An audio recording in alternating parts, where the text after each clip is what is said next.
Hey guys, welcome. Before we get into any stories, just wanted to let you know this is a cozy Minecraft world I'll be exploring on. Nothing drastic, just some relaxing gameplay. I'll go ahead and get right into the first story, without wasting too much time. I found out my sister has been living in our attic the entire time she studied abroad. Okay, so I've been sitting on this for a week and I feel like I'm losing my mind. I don't even know who I can talk to about this because it's so insane that when I say it out loud, I sound like I'm making it up. But I swear to God this is real. My sister has been secretly living in our attic for months. Like, the entire time she was supposedly in Spain, studying abroad. She's 22, I'm 25.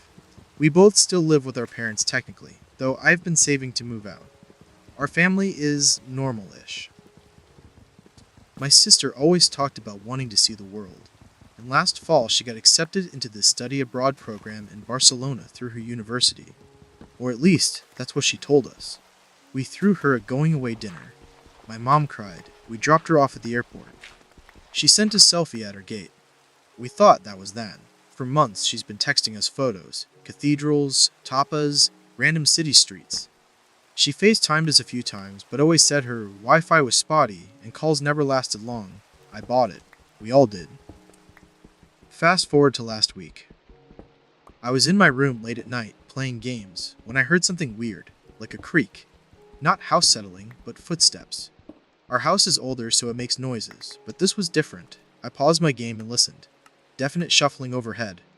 At first I thought, maybe raccoons got into the attic again. It's happened before. So the next day, while my parents were out, I decided to check. I pulled down the attic ladder and climbed up with a flashlight. What I saw made my brain short circuit. In the far corner of the attic was a little setup. Sleeping bag, laptop, empty food containers. A lamp plugged into an extension cord, and sitting there, frozen like a kid caught stealing cookies, was my sister. I literally almost fell off the ladder. She just stared at me, wide-eyed, like a raccoon in headlights. Then she whispered, "Please don't tell Mom and Dad." I don't even know what I said at first. Probably something like, "What the fuck?" My heart was hammering. My mouth was dry. We threw her a whole going away dinner.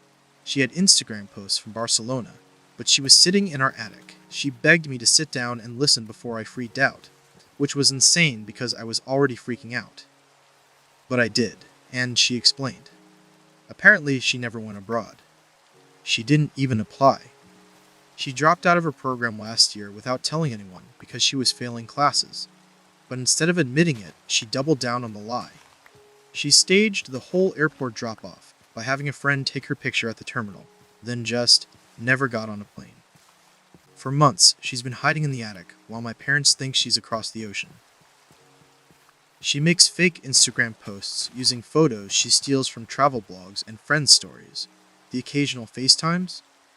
She admitted she blurred her background and made excuses for why the connection was bad. When I asked how she eats, she said she sneaks down when no one's home or late at night, raids the fridge, then goes back up. That explains the missing leftovers we kept blaming each other for, the weird noises. The fact that the Wi-Fi sometimes slowed down randomly, she was streaming up there.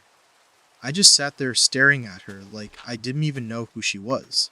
She started crying, saying she didn't know how to stop once she started lying. That she was too ashamed to admit she failed school, too scared of disappointing Mom and Dad. So she made up the whole Spain story, and it snowballed. She thought she'd figure out a plan eventually, but instead she just hid. I didn't know what to do. Part of me wanted to drag her downstairs and expose her. Part of me wanted to hug her because she looked so small and scared. Instead, I just said, "You can't stay up here forever." She begged me not to tell our parents. She said she's working on it, and just needs time. I've been carrying this for a week now, and it's eating me alive. Every time my mom gushes about how proud she is that my sister is seeing the world, I want to scream. Every time my dad mentions how expensive the program must be, which, by the way, makes me wonder where the money's going. She claims scholarships covered it. I feel like I'm complicit in this giant scam. I confronted her again yesterday and asked how long she planned on keeping this up. She shrugged and said, "Until I figure something out." That's not an answer. She has no job, no school, no plan. She's literally squatting in our attic like a ghost, while everyone thinks she's studying architecture in Barcelona. I can't even look at her the same. This is my little sister. We shared a room growing up. We fought, sure, but I never thought she was capable of lying on this scale. The sheer effort it must take to maintain the ruse blows my mind. The fake photos, the fake calls, sneaking around her own house without getting caught. It's almost impressive in a deeply messed up way. And I'm stuck in the middle. If I tell my parents, it'll nuke the whole family. They'll feel betrayed, furious, devastated. If I don't, I'm basically enabling her, covering for her, which I never agreed to do, but by not saying anything, that's what I'm doing. I barely sleep now. Every time I hear a creak upstairs, I'm reminded she's up there, lying to everyone. My stomach knots when my mom talks about visiting her in Spain next summer. What's going to happen when they try to buy tickets? What's going to happen when they expect her to graduate? The craziest part? She doesn't even seem that guilty. Like, yeah, she cried when I first found her, but now she's almost comfortable. Like the attic is her little hideout. She's got blankets, snacks, a whole setup. She said she feels safe up there. That freaks me out even more. I don't know what to do. I feel like I'm losing my grip on reality. My sister lives in the attic. My parents are completely oblivious. And I'm just sitting here pretending everything is normal while knowing the truth. So, yeah, that's where I'm at. My sister's fake studying abroad in Spain, but really she's 12 feet above me eating Pop-Tarts and watching Netflix in the attic. And I have no idea how the hell to handle it. I don't even know what I would do. Probably just let it unravel itself. I guess. Anyway, that's the end of story 1. Let's get into story 2. I found out my brother has been secretly living in my garage for weeks, and I don't know what to do. So, this is kind of wild, and I honestly don't even know where to put this. I'm shaking while typing because I don't know if I'm angry, heartbroken, embarrassed, or all three. I guess I just need strangers to weigh in because I don't think I can talk to my family about this without it blowing up. A little context first, I, 29M, bought a small house about 2 years ago. Nothing fancy, it's in a cheaper part of town, but it's mine, and I've been really proud of it. I live alone, I work full-time, and I'm not exactly swimming in cash. But I've been scraping by, okay? My younger brother, 24M, still lives with our parents, or at least, I thought he did until this week. So, the past couple of months, I've noticed weird stuff around my place.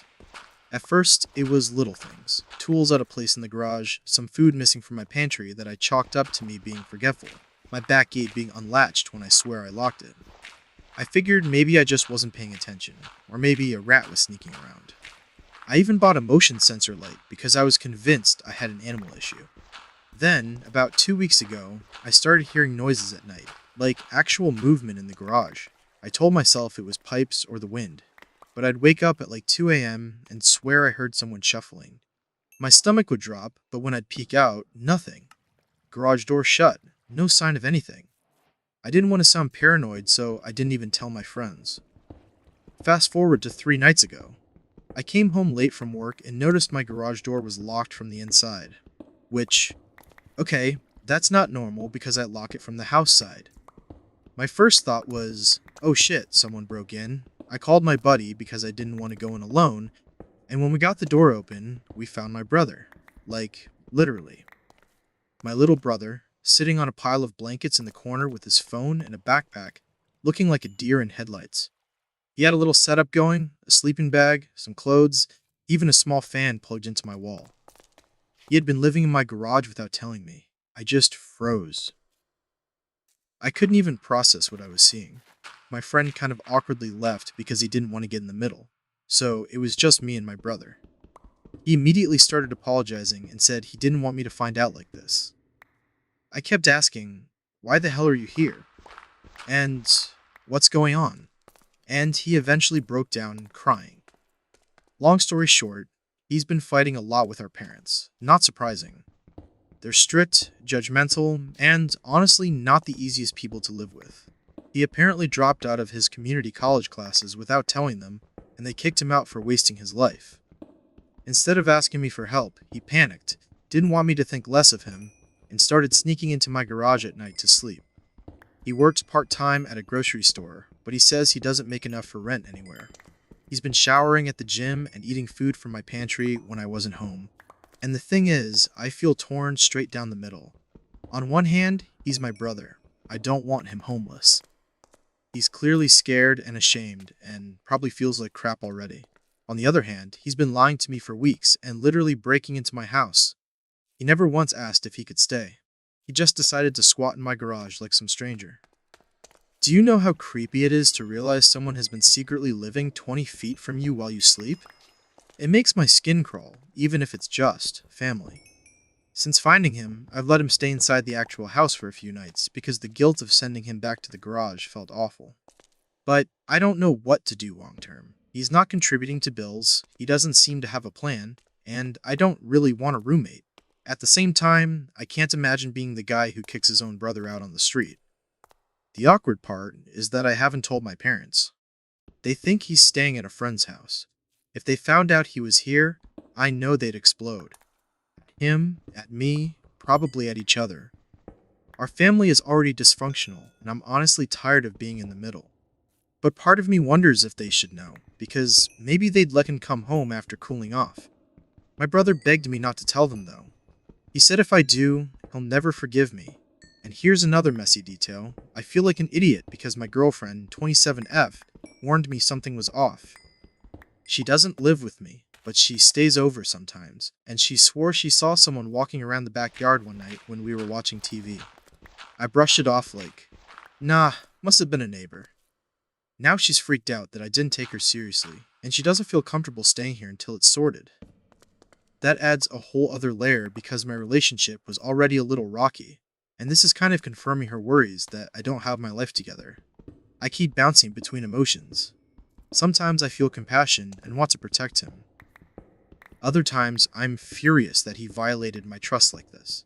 And sometimes I just feel numb, like I'm living in a bad sitcom plot. I don't know what the right thing is here. Do I set a hard boundary and kick him out? Do I let him crash here until he gets on his feet? Do I tell our parents, even though he begged me not to? I've been barely sleeping since this all came out because I keep going in circles in my head. I'm exhausted, and I honestly resent him for putting me in this position, even though I know that sounds cold. Has anyone else ever dealt with something like this? Am I being too harsh if I tell him he has to go? Or too soft if I let him stay? I feel like no matter what I do, I'm going to be the bad guy. What would you do? Anyway, let's get into story 3. I found out my fiancé cheated on me the night before he proposed, and I don't know what to do with that. I'm writing this at 3 in the morning because I literally can't sleep and I feel like I'm going to throw up. I don't really talk about stuff like this with friends or family because everyone in my life is already biased, and I need people who don't know me to tell me if I'm losing my mind, or if this is actually as messed up as I feel like it is. So, here's the deal. I, 28F, have been with my fiancé, 30M, for almost 6 years. We met at a mutual friend's party, hit it off immediately, and pretty much became inseparable. He was the first guy who ever made me feel safe and seen, and like I could actually picture a future with someone. I've been in some toxic relationships before, so when he came along, it felt like the universe finally throwing me a bone. Everyone who knows us says we're that couple, the ones who seem solid and in love. We just got engaged 4 months ago, and it was honestly the happiest day of my life. Or, at least, it was until recently. The night he proposed, he had this big, elaborate plan. He took me to the restaurant where we had our first date, ordered champagne, gave this whole heartfelt speech, the whole 9 yards. I was ugly crying in the middle of this fancy place. People clapped. It was beautiful. I called my mom immediately afterward, texted my best friends, posted the cheesy Instagram picture, the whole thing. That night, when we got home, we stayed up late talking about wedding ideas, kids, where we wanted to be in 5 years. I fell asleep feeling like I was the luckiest person alive. Fast forward to last week. I was on his laptop looking for an email confirmation for something we ordered together. He'd asked me to grab it, and when I typed the store name into his email search, something weird popped up. It was an email from a hotel. Not unusual on its own, because he travels for work sometimes, but the date caught my eye. It was from the night before he proposed. My stomach immediately sank, but I tried to be rational. I told myself, Maybe he was planning something special. Maybe he got a hotel to stage the proposal and then changed his mind. Whatever. But curiosity got the better of me, and I opened it. The email confirmed a one-night stay at a local boutique hotel, not out of town, not business. Literally 10 minutes from our apartment. I felt this wave of dread that I can't even describe. My hands were shaking, my heart was pounding. I shouldn't have done it, but I did. I went through his messages. I wish I could say I found nothing and that I'm just paranoid. But I found a string of texts between him and this woman I vaguely know from his office. They'd been flirting for weeks. The night of the hotel stay, she texted him saying, "Had such a good time tonight. Hope your big plan tomorrow goes well." He said it was a one-time thing, that it happened after a happy hour with his coworkers where he got too drunk, that it was a stupid mistake. He claims it didn't mean anything, that he regretted it instantly, and that the proposal was already planned and he didn't want to ruin it. Do you know how insane that feels to hear? That the happiest day of your life, the day you thought was about love and commitment, is tainted because less than 24 hours earlier, he was inside someone else? It makes me feel dirty, like the whole engagement is a joke. He cried, begged me to forgive him, swore it would never happen again. He even said maybe proposing right after was his way of doubling down on what he really wanted, which honestly makes me want to scream. Here's where it gets messy. I didn't break things off immediately. Part of me feels like I should have, like that's the strong woman thing to do. But when you've been with someone for 6 years, when you share a home and pets and your lives are so intertwined, it's not that simple. I told him I needed space, and I went to stay with my sister for a few days.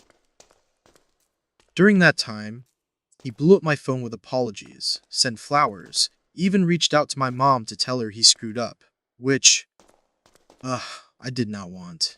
He's saying all the right things now. He wants couples therapy. He deleted social media, blocked the other woman, gave me passwords to everything. But here's the problem. I can't stop replaying it in my head. Every time I look at my ring, I don't see the man who loves me. I see him in a hotel room with someone else, hours before he promised me forever. It's like a stain I can't wash out. I try to imagine walking down the aisle, and all I picture is her. I picture everyone clapping and cheering while I'm secretly humiliated. I haven't told most of my friends yet, because I know once I do, it's out there. People will hate him, and if I end up staying, I'll look like an idiot. My sister knows, and she is furious. She told me if I take him back, she'll lose all respect for me. Which hurts, because I don't want to lose her support, but I also don't want to make a decision just to prove a point.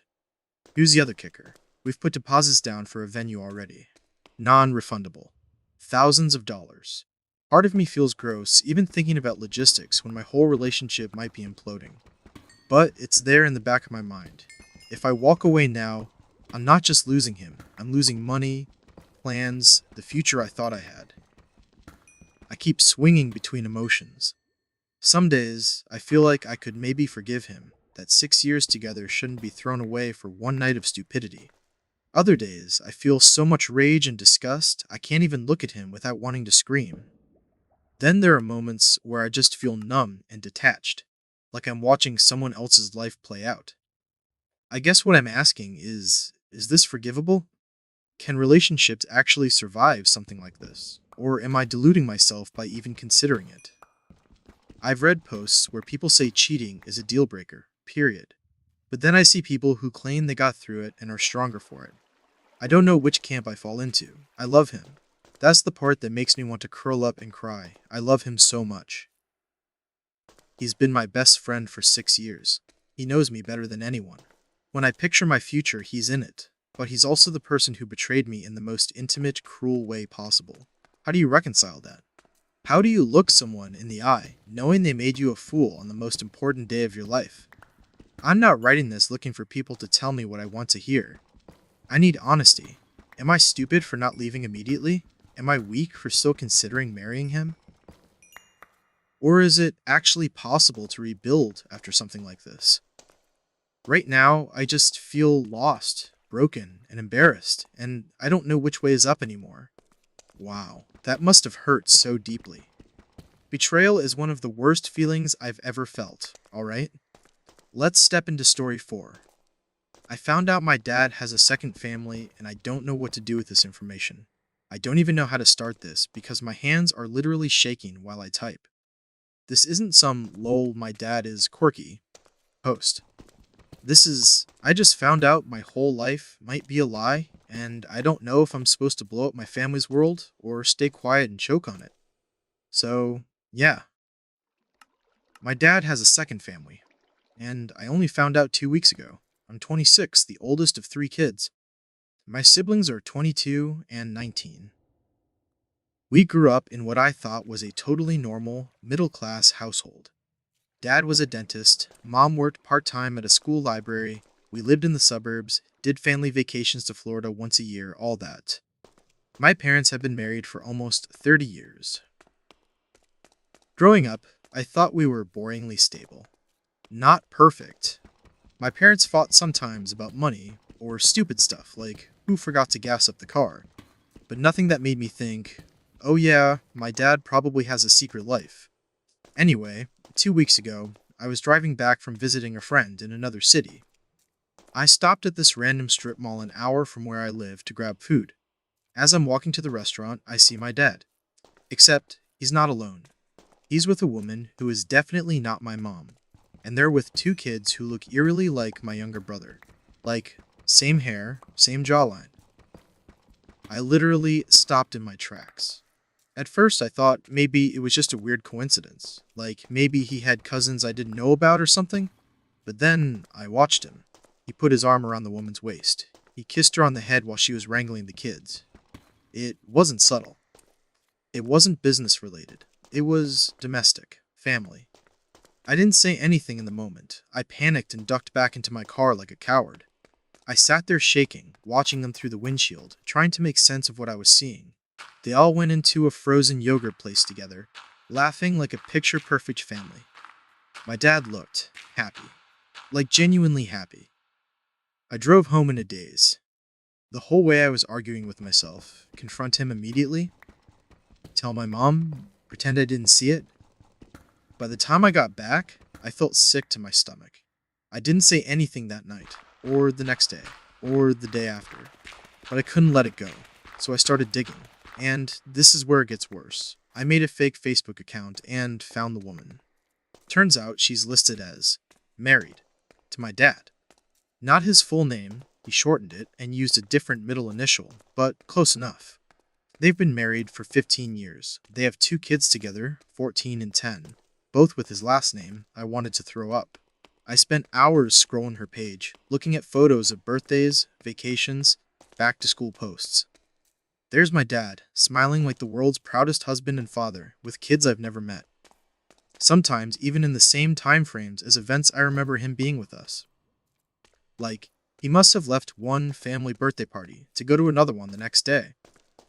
How do you even logistically pull that off for decades? Now I'm just stuck sitting with this knowledge, and it's eating me alive. I've barely slept since.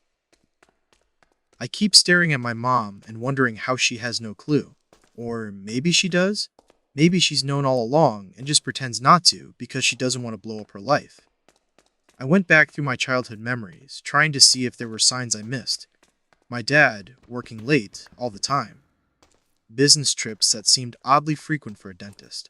The way he never let us visit his office unexpectedly. Suddenly, it all clicks. He wasn't working late. He wasn't traveling for conferences. He was literally with his other family, and now I don't know what the hell I'm supposed to do. Do I tell my mom? Do I confront my dad? Do I reach out to the other kids who are apparently my half-siblings?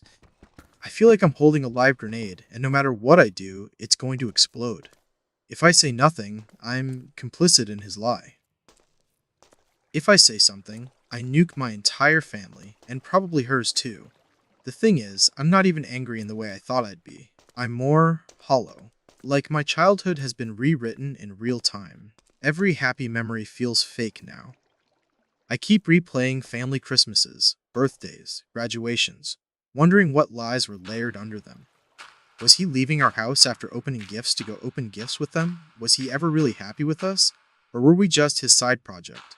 And then there's this disgusting layer of guilt. Because part of me doesn't want to know more. Part of me wishes I could shove this back in the box and forget it.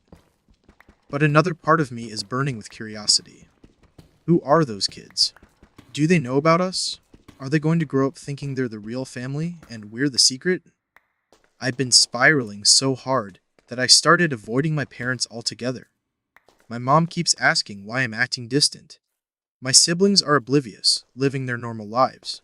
Meanwhile, I'm sitting here with the knowledge that our dad is a con artist, and I don't know how to carry that by myself. I haven't told anyone in real life yet. Not my siblings, not my friends. I feel like once I say it out loud, it becomes real, and I'm not ready for that. Right now, it still feels like a fever dream. Here's the part I hate admitting. There's a small, messed up part of me that understands why he did it. Like, if he had an affair once, that's one thing. But to go full double life, that's not an accident. That's someone desperately trying to have two versions of happiness. It makes me wonder if he was ever truly satisfied with my mom, which makes me feel sick because she's the sweetest, most loyal person. She doesn't deserve any of this. I don't know what advice I'm even looking for here. Maybe just, has anyone else ever found out something like this? How do you even begin to deal with it? Do I sit down with my dad privately and force him to tell the truth? Do I gather evidence and show my mom? Or do I let her live in peace if she genuinely doesn't know? Is it kinder to leave someone in ignorance or to rip the band-aid off and destroy their world? I keep imagining different scenarios. If I tell her, she'll divorce him. She'll be devastated, angry, humiliated. If I don't, and she finds out later that I knew and didn't say anything, she'll hate me forever. There's no winning. And then I picture myself confronting him. I don't even know what I'd say. Hey Dad, congrats on having 2 wives and 2 sets of kids. Hope the dental insurance is good enough for that. The rage is there, simmering under the surface, but so is this pathetic sadness. Like I lost my dad before I even knew I lost him. I feel like a little kid again, waiting for an adult to tell me what to do. But there's no adult here. Just me, staring at my ceiling at 3 a.m., typing into the void. I feel like I can't even keep my one life in check. How do you even go about living two? Story 5. I accidentally found out my mom has been secretly gambling away money for years. And now I don't know if I should tell my dad. I feel like my entire view of my mom shattered in the last 2 weeks. I honestly don't know what I'm doing by writing this. Maybe I just need strangers to tell me I'm not crazy or overreacting, because every time I even think about saying something to my dad or my siblings, I clam up. So the short version is, my mom has a gambling addiction, and she's been hiding it for at least a decade, and I only found out by complete accident. I'm 27, I live about 2 hours away from my parents now, but I come home to visit maybe once every other month. They've always seemed like a stable couple. My dad works in IT, my mom has always worked part-time jobs here and there, substitute teaching, office assistant, stuff like that. Nothing glamorous, but they've always presented themselves like they had things under control. My parents aren't flashy people. They drive older cars, they don't go on fancy vacations. Growing up, I wouldn't have called us poor, but we were definitely budget conscious. The kind of family where my mom cut coupons and my dad grumbled about the electric bill if we left lights on. Anyway. About 2 weeks ago, I was visiting because my sister had a baby and we were doing the whole meet the new niece thing. While I was there, my mom asked me to help her with her email because she couldn't figure out how to reset a password. Totally normal request. I sit down at her laptop, and while I'm trying to get into her Gmail, I notice she has like 6 different tabs open, all casino websites. Not just one, but a bunch, and all with active accounts logged in. I remember this sinking feeling in my gut. I tried to brush it off. Maybe she was just messing around, like free games or something. I asked her about it casually, like, "Oh, you play these?" And she got super defensive, almost snapped at me. She closed the tabs like she'd been caught watching porn. My mom never snapped like that. That's when I knew it was something deeper. I didn't push right then because my dad and sister were in the next room. But it stuck with me. That night, after everyone went to bed, I couldn't help myself. I went back to the laptop and looked. She had accounts with deposits going back years. Tens of thousands of dollars, from what I could see. She's been feeding money into online slots and poker, not like little hobby money either. We're talking transfers of 500, 1,000, sometimes multiple times a week. I felt sick. I sat there scrolling through months and months of transaction histories, and it was like watching a train wreck. There were wins too, a couple thousand here and there, but way more losses. And the pattern was always the same. She'd win, cash some out, then funnel it right back in. Classic addict behavior.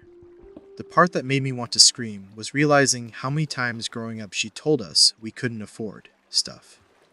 I remember begging to go on school trips and being told no because of money. My dad driving a beat-up car for 15 years because we're saving. My brother getting denied braces until he was almost 18 because insurance won't cover it and it's too expensive. And meanwhile, she was shoving thousands into an online casino. The next morning, I confronted her. I couldn't keep it in. She immediately started crying, which made me feel like the biggest piece of crap, but also furious because she knows it's wrong. She begged me not to tell my dad. She admitted she's had a problem for a while and that she's trying to get it under control. She swore she's going to stop, that she's already down so much she can't bear to keep going. I asked how much down meant, and she refused to tell me. Just kept repeating, a lot.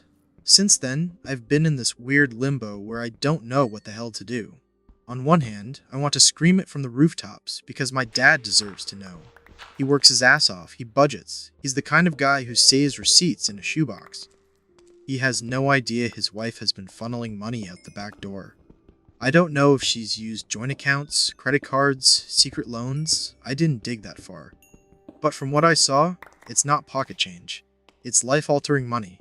On the other hand, it's my mom. She's not some villain twirling her mustache. She's my mom. The lady who made me pancakes on Saturdays and drove me to soccer practice. The woman who cried at every graduation.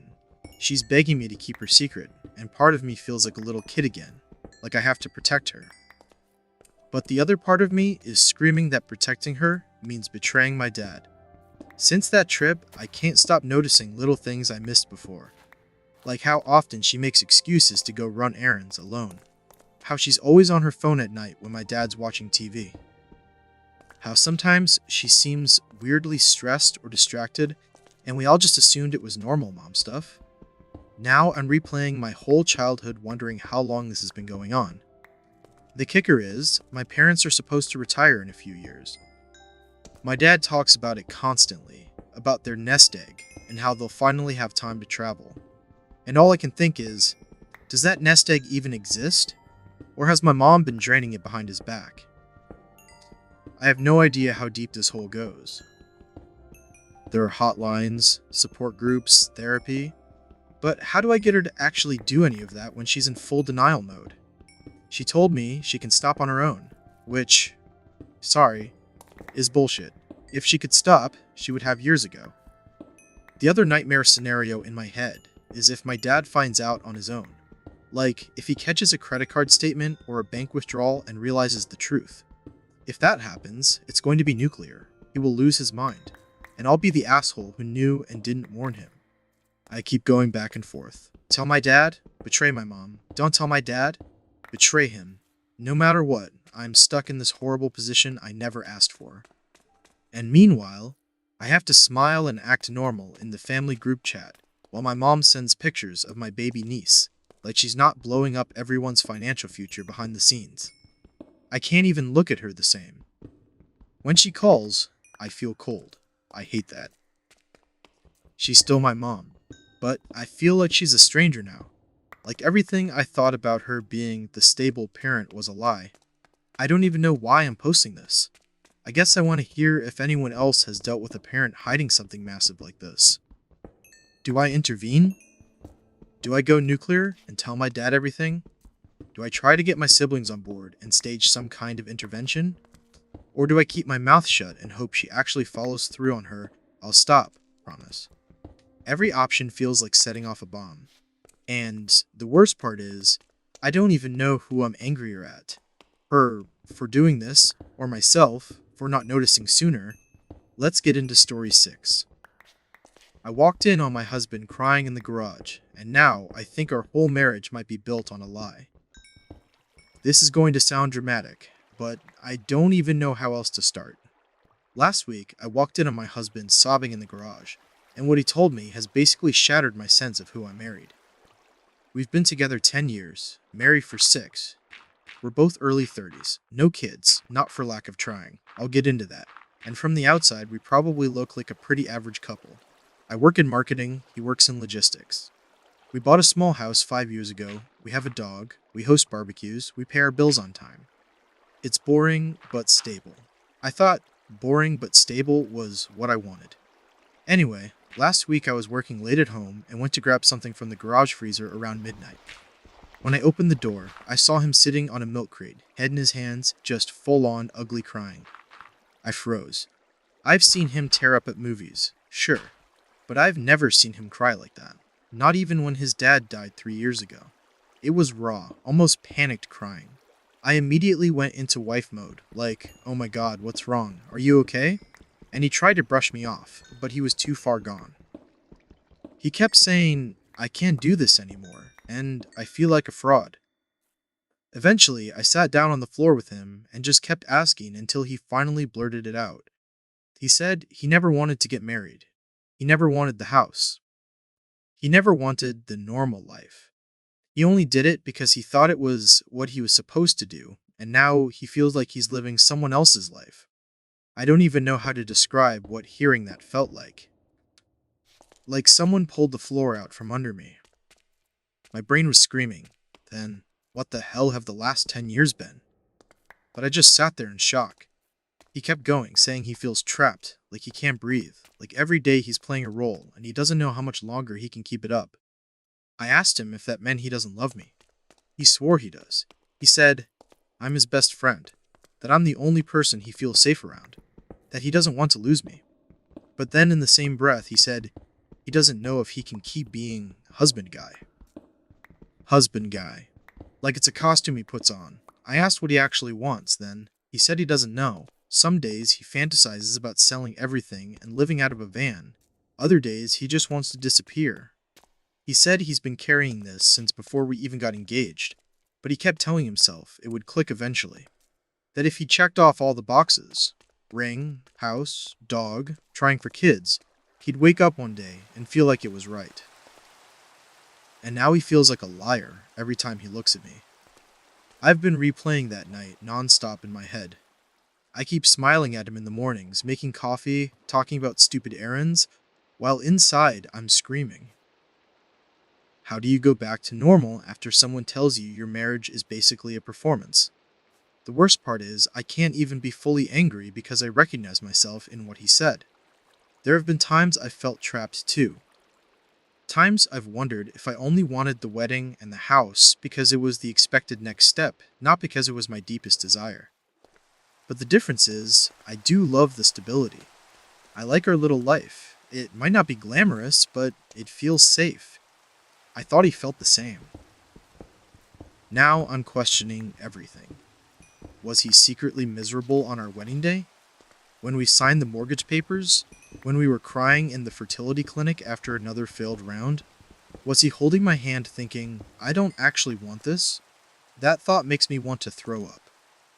I haven't told anyone. Not my friends, not my family. I don't even know how I'd explain it. Yeah, so my husband says he loves me, but also thinks being married to me is a suffocating lie. People would just tell me to leave, I know, but it's not that simple. We've built a whole life together. We have shared finances, a house, a dog we both adore. You don't just walk away from that overnight. And he's not some monster.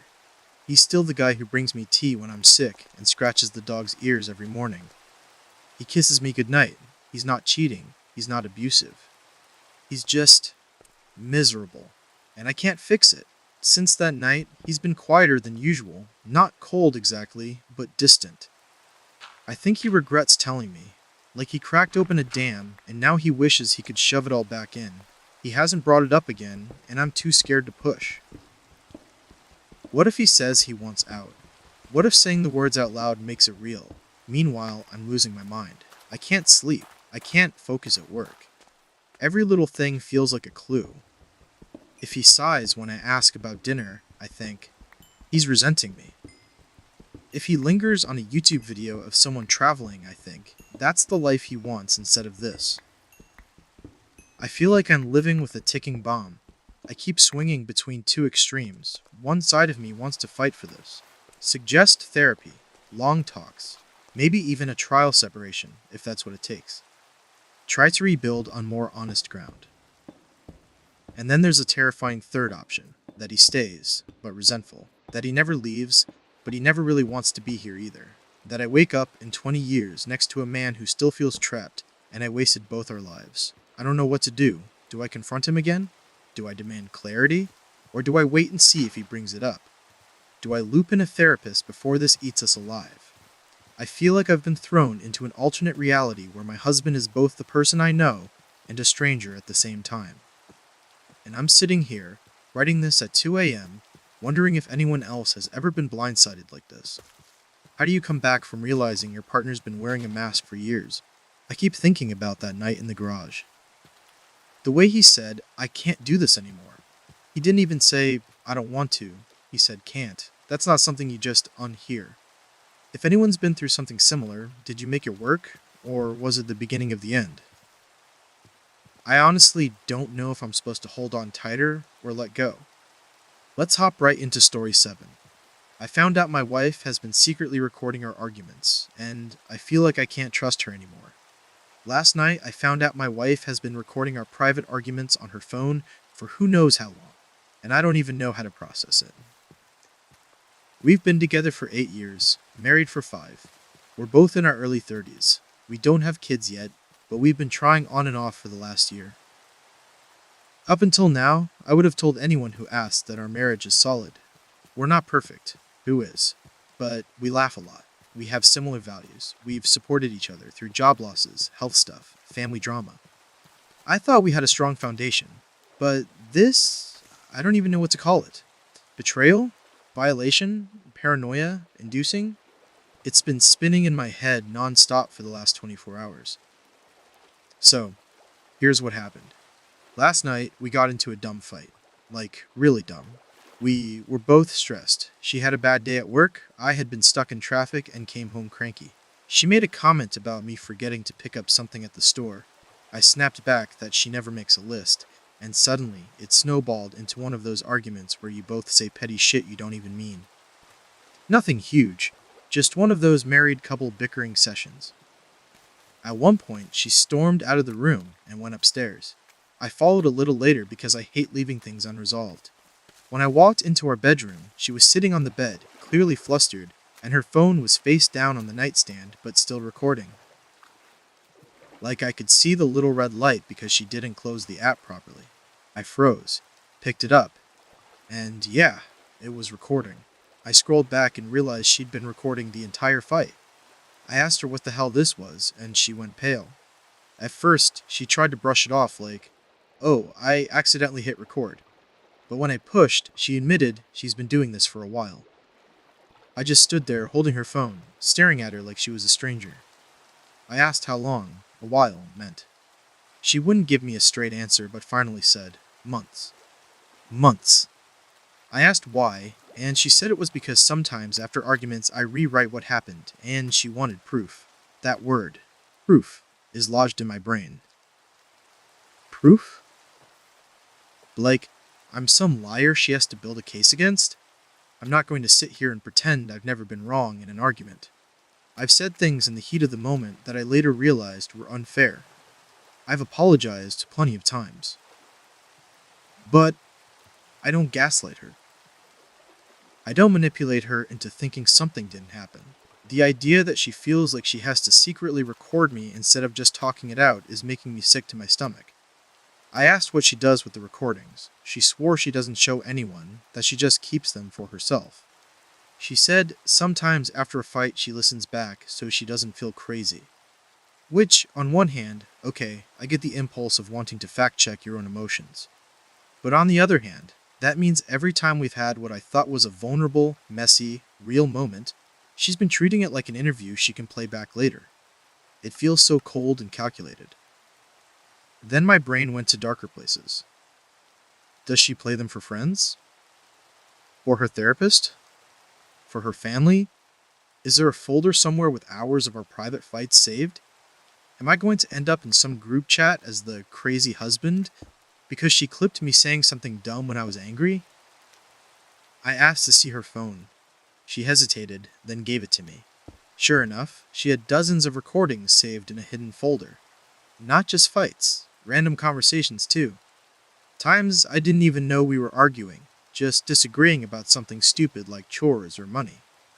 Seeing all those files, labeled with dates, made me feel like an exhibit in some investigation. I couldn't even look at her. I went downstairs, grabbed a blanket, and slept on the couch.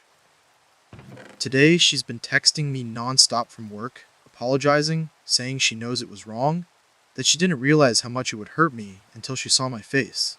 She keeps saying she did it because she loves me and wants us to be better. But honestly, that just makes me more confused. Since when does secretly recording your spouse equal love? I haven't responded yet because I don't know what to say. I feel violated. Like I don't even want to speak around her anymore because who knows if she's pressing record. Every fight we've ever had now feels tainted. I keep wondering what exact moments are saved in that little archive. Times I broke down crying about money stress. Times I snapped when I was exhausted. Times I confessed insecurities. Are all of those just audio files now? Here's the part that scares me. A small part of me understands why she might have started. We both come from families where conflict meant yelling, denial, pretending it didn't happen. We've both struggled to break those patterns. Maybe she thought recording would help keep us accountable.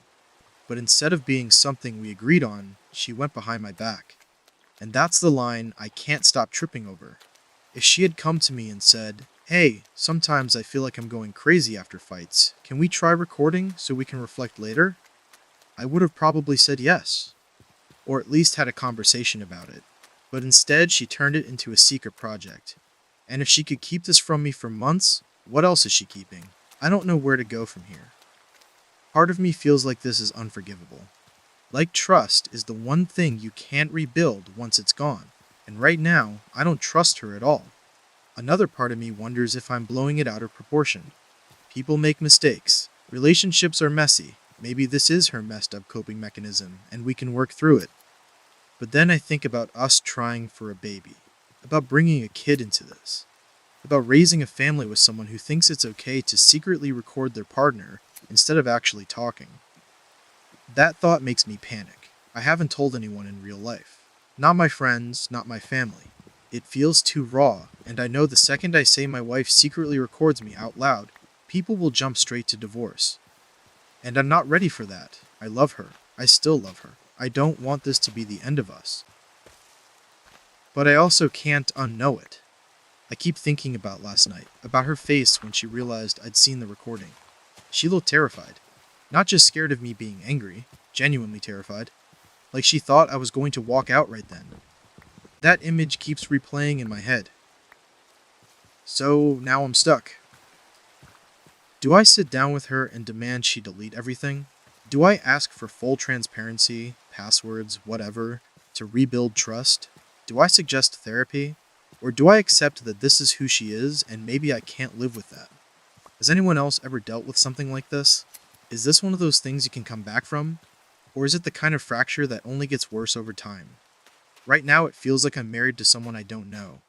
And that's the loneliest feeling in the world. We are now getting on to story 8. I hope you are cozy and doing well. I think my brother might have stolen thousands of dollars from our dying grandmother, and I don't know if I should blow it up. So, this is the kind of thing you read about in other people's families and think, wow, glad that's not mine. But here I am. I think my brother stole from our grandmother, who is literally in hospice, and I feel like I'm carrying a live grenade in my chest. I 29M have 2 siblings, my brother 31M, and our younger sister 26F. We grew up, middle class, nothing fancy, but our grandma, my mom's mom, has always been kind of the financial rock of the family. She's lived in the same house for 40 years, widowed young, worked hard, saved everything. She's the one who helped my parents with down payments, helped us with college applications, always quietly slipping you 100 in a card just because. She's also the one person who never took sides in family drama. Anyway, Grandma's been really sick for the past year. Cancer, and it's aggressive. Hospice started a couple months ago. We all know what's coming. It's just a matter of time. It's been brutal, but she's been surprisingly clear about things. She wanted to get her affairs in order, her will updated, etc. She's always been very responsible about money.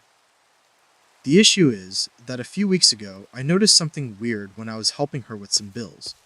She asked me to grab a statement from her desk, and I saw that her savings account, which used to have well over 80K, she told me herself about it last year, suddenly had like less than 15K.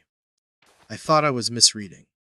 I didn't say anything right then because she was tired and I didn't want to stress her out, but it nagged at me. Later that night, I brought it up to my mom. She looked shocked and swore she didn't know anything about it. We both agreed maybe it was medical expenses? Except, Medicare has been covering most of it, and Grandma's house is paid off. Even with prescriptions and hospice care, it shouldn't be draining that fast. So, I did something I feel guilty about. I went back into her desk the next day when I was visiting. She keeps her bank login info written down. She's old school, doesn't really do digital. I know it was an invasion of privacy, but I had to know. I logged in. Guys, it was all transfers, like dozens of them, straight from her savings into another account. 2, here, 5, there. Sometimes, multiple times a week, all over the past 6 months. The name on the receiving account? My brother's. I sat there staring at the screen in shock. First, I thought maybe she was giving him money on purpose. But the amount, the frequency, it didn't feel like gifts. It felt like bleeding. In total, it was upwards of 60 gone. My brother has always been kind of sketchy with money. Not outright criminal, at least not that we knew of, but irresponsible. He's bounced between jobs, racked up credit card debt, and borrowed from family a lot. Grandma's always been soft on him, giving him loans that never got paid back. He's the golden boy in her eyes, the first grandson, the charming one. I love him, but I've also watched him take advantage of her kindness a million times. But this? She can't exactly monitor her accounts closely, and he's just draining them. I don't know if she even realizes. She hasn't mentioned it. When I asked casually the other day if she felt comfortable financially with all the medical costs, she just said, "Oh, I'm fine, honey, don't you worry." Which is exactly the kind of thing she'd say if she knew but didn't want drama. Or if she had no clue. Now I'm stuck in this awful position. Do I confront him? Do I tell Mom? Do I tell Grandma? If I say nothing, he gets away with it. If I say something, I could blow up the last few weeks we even have with her. The thought of her dying knowing her grandson stole from her makes me want to vomit. But the thought of her dying without knowing, and him just skating away with tens of thousands, makes me want to scream. I've been spiraling. I keep imagining worst case scenarios. What if she passes, and then we're all sitting in the lawyer's office reading the will, and suddenly the missing money comes up, and it turns into an ugly family war? What if Mom finds out I knew and didn't say anything? What if Sis finds out and hates me for keeping it secret? Meanwhile, my brother's been acting weirdly chipper lately. Like, suddenly he's talking about maybe putting a down payment on a place soon. The man who could barely cover his rent 6 months ago is now casually mentioning investments. It makes me want to punch him. I also feel guilty because, technically, it's not my money, it's Grandma's. If she wanted to give it all to him, that's her choice. But my gut says this isn't charity. This is theft disguised as charity. And it's eating me alive. Here's another wrinkle. My dad, her son-in-law, absolutely despises my brother. They've butted heads forever. If Dad finds out, it'll be nuclear.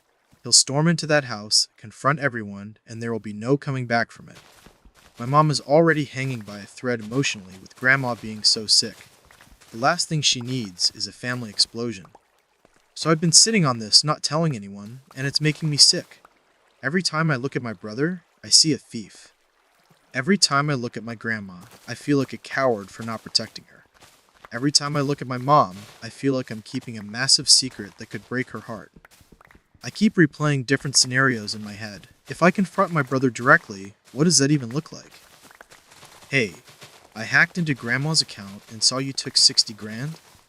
He'd either deny it or spin it as she gave it to me, or threaten me to shut up. He's charming enough that he could probably even convince her of that. If I go to Grandma, what then? Do I really want her last weeks on Earth spent crying over betrayal? Do I want to be the one to put that weight on her? If I wait until after she passes and then bring it up, it'll be too late. The money will be gone. My mom and sister will ask why I didn't speak sooner. I'll look complicit. I feel like no option doesn't end in disaster. And then there's this selfish part of me that's furious because I know damn well what that money could have done for the rest of us. My sister is drowning in student loans. I'm scraping to save for a house. My parents are nearing retirement and stressed about money. And he just quietly pocketed the lion's share, like some vulture circling before she's even gone. The anger comes in waves. Sometimes I want to blow up his whole life, tell everyone, watch him crash. Other times, I just sit there staring at the ceiling, numb, thinking maybe I should just let it go. Maybe it's not my fight. Maybe Grandma knew and was okay with it. But then I picture her sweet face, all frail in that hospice bed, and I can't accept it. I haven't told anyone. Not my sister. Not my mom. Not my girlfriend. I feel like if I say it out loud, it becomes real, and I can't take it back. So here I am, dumping it on Reddit like a coward. Has anyone ever dealt with something like this? Do you confront? Do you expose? Do you stay silent? I genuinely don't know what the least damaging option is. Right now, I just feel like I'm watching a car crash in slow motion, and no matter what I do, someone's going to get hurt. Getting right into Story 9, another spouse who you can trust. Try and pick your loved ones carefully. I found out my wife has been lying about where our savings went, and I don't know how to even look at her right now. I don't even know how to start this because my head is spinning and my chest feels like it's going to explode. Last night, I found out my wife has been lying about our money, and it's not a small thing. We're talking years of lies, and now I don't know if I even recognize the person I married. We've been together for 11 years, married for 7. I'm 35, she's 34. No kids yet, but we've been planning for them. Or at least, that's what I thought. We both work decent jobs. I make around 80k, she makes about 60k. Nothing extravagant, but enough to live comfortably in our mid-sized city. We bought a modest house 5 years ago. We both drive older cars. We don't take crazy vacations. We're not rolling in cash, but I thought we were responsible and building something together. Part of what always made me feel secure was that we had this joint future fund. We both contributed to it every month, sometimes more if we had extra. It was supposed to be for big life stuff, kids, emergencies, maybe moving to a bigger house someday. Last time I checked about a year ago, it had over 40k. Yesterday, I logged into the account because we'd been talking about finally starting IVF. I wanted to see what we had saved, and that's when my stomach dropped. The balance was 1,327. I thought it was a glitch. I refreshed, logged out, logged back in. Nope, same number. I felt like my vision went blurry. I immediately texted my wife. She was still at work and asked if she knew anything about it. She didn't reply for an hour, which is unusual. Then she sent back, "We'll talk when I get home." My heart sank. That is not a normal response. When she got home, she sat down at the table and basically admitted that she'd been dipping into the account for the past few years. At first, she said, just a little here and there. But I pressed, and eventually she admitted it was a lot. Thousands at a time, always transferring into her checking account. When I asked what for, she just stared at me, and my brain was racing with every horrible possibility. Drugs, gambling, some secret double life. Finally she said it, shopping. Literally shopping. Clothes, makeup, random crap online, treats for herself. She said she has a problem with spending, that she's been too ashamed to admit. I was stunned into silence. I just kept repeating, $40,000? And she kept saying, I know, I'm sorry. She said she always told herself she'd pay it back, somehow, but obviously she never did. She admitted she even deleted the email notifications from the bank so I wouldn't notice. I don't think I've ever felt this kind of betrayal in my life. It's not just about the money. Although, Jesus Christ, the money. It's the lying, the sneaking, the pretending we were building a future together when she was secretly bleeding it dry. The messed up part is she's still trying to frame it like it's a problem she has, like an addiction, like she's a victim of her impulses. And maybe that's true to some extent. But all I can think is, she looked me in the eye, month after month, and lied. She let me believe we had a cushion, security, something to fall back on, when really we had nothing. Do you know what it's like to sit there realizing the last 5 years of we're being responsible adults together was just a mirage? To realize all those times I said no to vacations or new furniture or even little luxuries because we're saving, were for nothing? Because apparently the savings was just her personal shopping fund? I asked her point blank if there was anything else I didn't know about. She swore no. She promised it was just shopping. But now I don't trust a word out of her mouth. She swore the account was untouched too, until yesterday. She started crying, saying she's been so stressed that buying things made her feel better, that she always thought she'd get it under control. But it spiraled. She begged me not to leave. Said we can go to therapy, said she'll give me full access to all her accounts, said she wants to make it right. I didn't even know what to say. I just sat there staring at the table. My body felt numb. At some point I went upstairs and shut the door, and I could hear her sobbing downstairs. I didn't even comfort her. I just shut down. Today I've been walking around like a ghost. I went to work but barely got anything done. I can't stop thinking about it, about the years of lies, about how easily she hid it, about how I didn't notice, about how stupid that makes me feel, and about our future. Do I even have one with her anymore? We were supposed to start IVF this summer. How the hell do I start a family with someone I can't trust with money, the most basic building block of stability? What if she does it again? What if she hides something else? How do I ever feel safe again? I keep going back and forth in my head. One side says, people make mistakes. Maybe this is her rock bottom. Maybe therapy will help. Maybe we can rebuild if she proves she's serious. The other side says, this isn't a mistake. It's years of deception. It's character. It's who she is. And if I stay, I'm signing up for more lies down the line. I also keep imagining telling my parents or friends. The shame. The judgment. Everyone loves her. They think we're this solid couple. What do I even say? Yeah, my wife blew through 40 grand behind my back, but we're working on it. I feel humiliated. Here's the kicker. I still love her. That's what makes me want to scream. I love her laugh. I love how she makes dumb songs about the dog. I love our stupid little traditions. My heart still aches for her when I see her cry. But then, my brain reminds me that she's the one who did this to us. That she's not some innocent kid who made one bad choice. She's a grown woman who systematically drained our savings and lied about it for years. I don't even know what I'm asking here. Maybe just perspective. Has anyone gone through something like this and come out the other side? Is it possible to actually rebuild after a betrayal like this, or is it just delaying the inevitable? Right now, I'm sleeping in the guest room because I can't even share a bed with her. She keeps texting me apologies during the day, sending me links to therapists, trying to prove she's serious. I haven't replied much because I don't know what to say. All I know is that the life I thought I had is gone. And I don't know if I have it in me to build a new one with the same person who destroyed the first. What can you do if you do not have trust? Let's get right into story 10. I caught my dad reading my private journal, and now I don't know if I can ever see him the same way again. I don't really post on here, but I've been sitting with this for a few days, and it feels like it's eating me alive. It sounds small compared to some of the insane family drama I see here, but for me, this feels huge, and I can't tell anyone in real life because it's humiliating.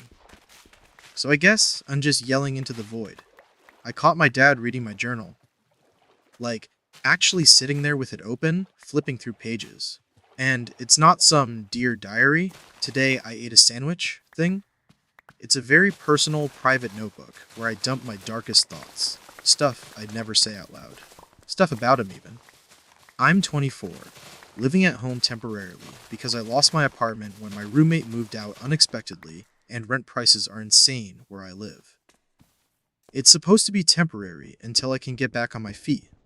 I have a decent job, but not enough saved to live alone right now. So, yeah, I moved back into my old room at my parents' house. I've always kept journals, it's my way of processing. I've filled dozens since high school. The current one is basically therapy on paper. I write about my depression, my anxieties, my relationship insecurities, fights I've had with friends, how I sometimes resent my parents, everything. It's raw. It's not meant for another human being's eyes. The other night, I came home later than usual. As I came upstairs, I saw light under my bedroom door. Weird, because I always turn it off. I pushed the door open, and there was my dad, sitting on the edge of my bed, reading my journal. He looked up at me like a deer in headlights. He literally jumped and tried to close it, but it was already obvious. I froze. He stammered something like, "I was just checking on you," which made zero sense, because he was clearly deep in the middle of a page. I snatched it out of his hands and just screamed at him to get out. He left without saying anything. I sat on my bed, shaking for what felt like an hour.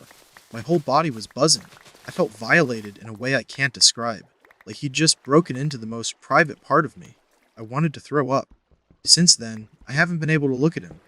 He keeps trying to act normal, asking how work is, making small talk, but I can't even bring myself to answer more than one-word replies. My mom noticed the tension and asked me if something happened, but I brushed it off because I don't even know how to explain it without wanting to crawl out of my skin. The worst part is not knowing how much he read. Did he just skim a page? Did he go through the whole thing? Because if he read more than a few pages, then he knows things I never wanted him to know. He knows how much I resent the way he pressured me about school. He knows how angry I was when he belittled me for quitting soccer. He knows how suffocating it felt to grow up in this house sometimes. He knows about my intrusive thoughts. He knows about my fears that I'll never be good enough. He might even know about the entries where I wrote about wanting to die. That thought makes me feel sick. Not because I think he'll punish me for it, but because those were my private, messy thoughts that I wasn't ready to share. Now they're out in the open against my will. And here's the thing, my dad is not a monster. He's not abusive. He's always been more on the stoic, controlling side, but he's not cruel. I think he probably picked up my journal out of some misguided concern. But that doesn't make it okay. That doesn't undo the fact that he crossed a boundary so huge, I don't even know where to start rebuilding. I keep thinking about the look on his face when I caught him. He didn't look ashamed. He looked caught, like a kid with his hand in the cookie jar. And that makes me wonder if it's the first time. What if he's been doing this for weeks, months? What if he's read other journals I kept in this house before? It makes my skin crawl. It makes me want to pack up and leave tomorrow, even though I can't afford it yet. I don't feel safe in my own room anymore. I've started keeping the journal in my car just so it's not in the house. The rational part of me says I should confront him. Sit him down and tell him how deeply it hurt me, how it shattered my trust, how it made me feel violated. But every time I imagine that conversation, I freeze. I don't know if I'd be able to get the words out without crying or screaming. And I don't want my mom to overhear and get dragged into it. She'll just say he meant well and minimize it. So instead, I've been avoiding. Pretending. Eating dinner at odd times so I don't sit with him. Going to my room and closing the door. Texting friends instead of talking to him. But the tension is building and I feel like I'm going to explode. The other thing eating at me is the shame. Like, now he knows how dark my thoughts really are. He knows I've written about suicide. He knows I've written about resenting him. He knows things that make me sound ungrateful, weak, bitter. I feel exposed. I feel like I'm walking around naked in front of him, and he hasn't acknowledged any of it. He hasn't apologized. He hasn't even admitted what he did. It's like he wants to pretend it didn't happen. Every time I see him, I remember him sitting on my bed with my life in his hands. I keep asking myself, is this something I can move past? Or is this one of those violations that permanently changes the relationship? Because right now, it feels like the latter. I also keep questioning myself. Am I overreacting? It's just words on paper. He's my dad. Maybe he was scared for me. Maybe he thought he was helping. But then I think, if it's just words on paper, why do I feel like someone dug into my chest with a crowbar? Why do I feel like I can't breathe when I imagine him knowing those things? I haven't written in the journal since. Every time I pick up a pen, my hand stalls. The whole point of journaling was to be completely unfiltered, to say the things I couldn't say anywhere else.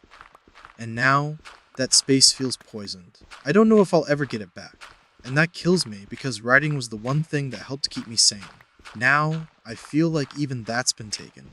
I don't know what I'm asking here. Advice? Validation? Has anyone else had their privacy violated like this and actually gotten past it? Because right now, I can't imagine forgiving him. I can't imagine ever trusting him again. Part of me wants to pack up, drain my savings, and get out, even if it means living in a crappy studio I can barely afford.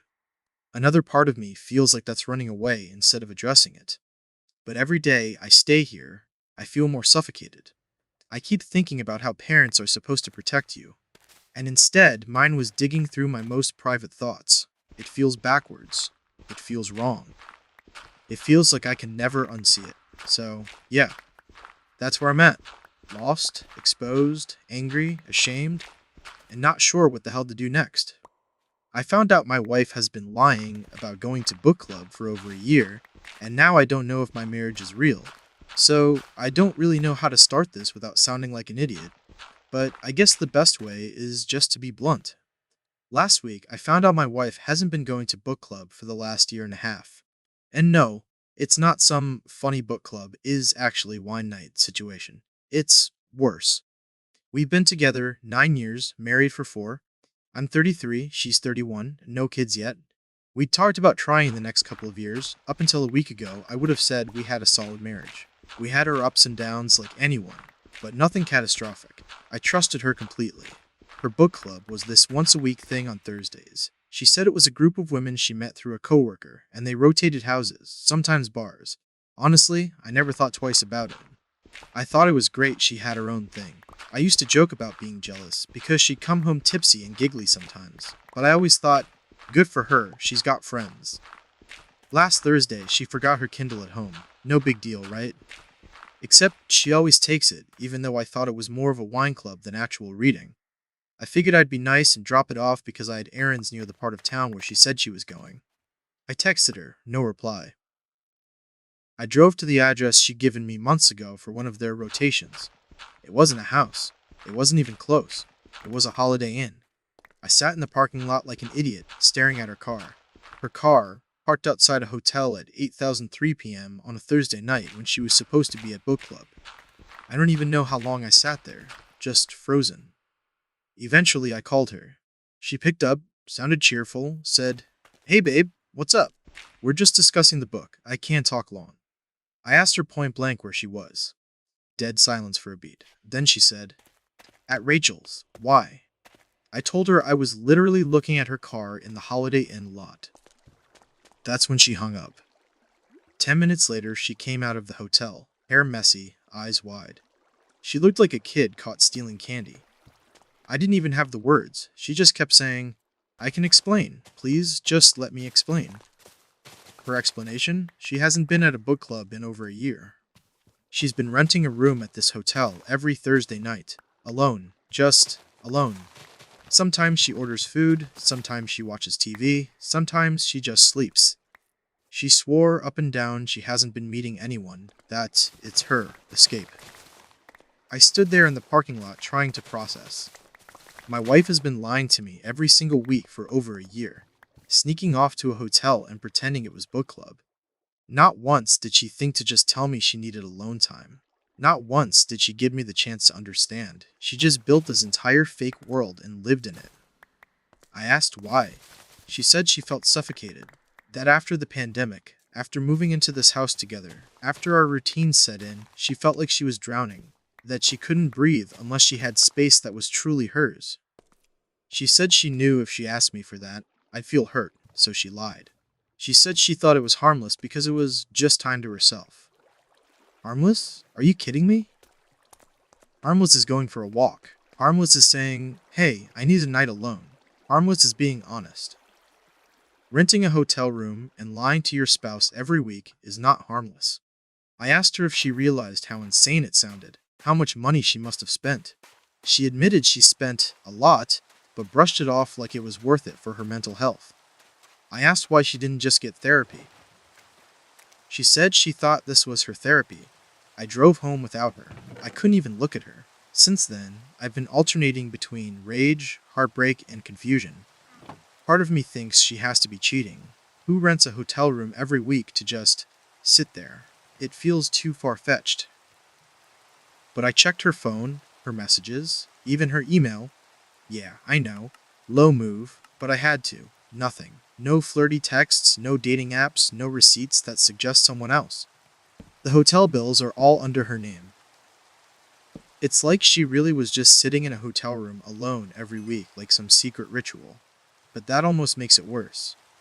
Because then the question becomes, why couldn't she just tell me? Why did she have to invent this whole book club, lie, and make me feel like a fool? How do I ever trust her again? If she could lie about this, she could lie about anything. We've barely spoken since. She keeps crying, saying she's sorry, saying she'll cancel the hotel, saying she'll do whatever it takes to earn back trust.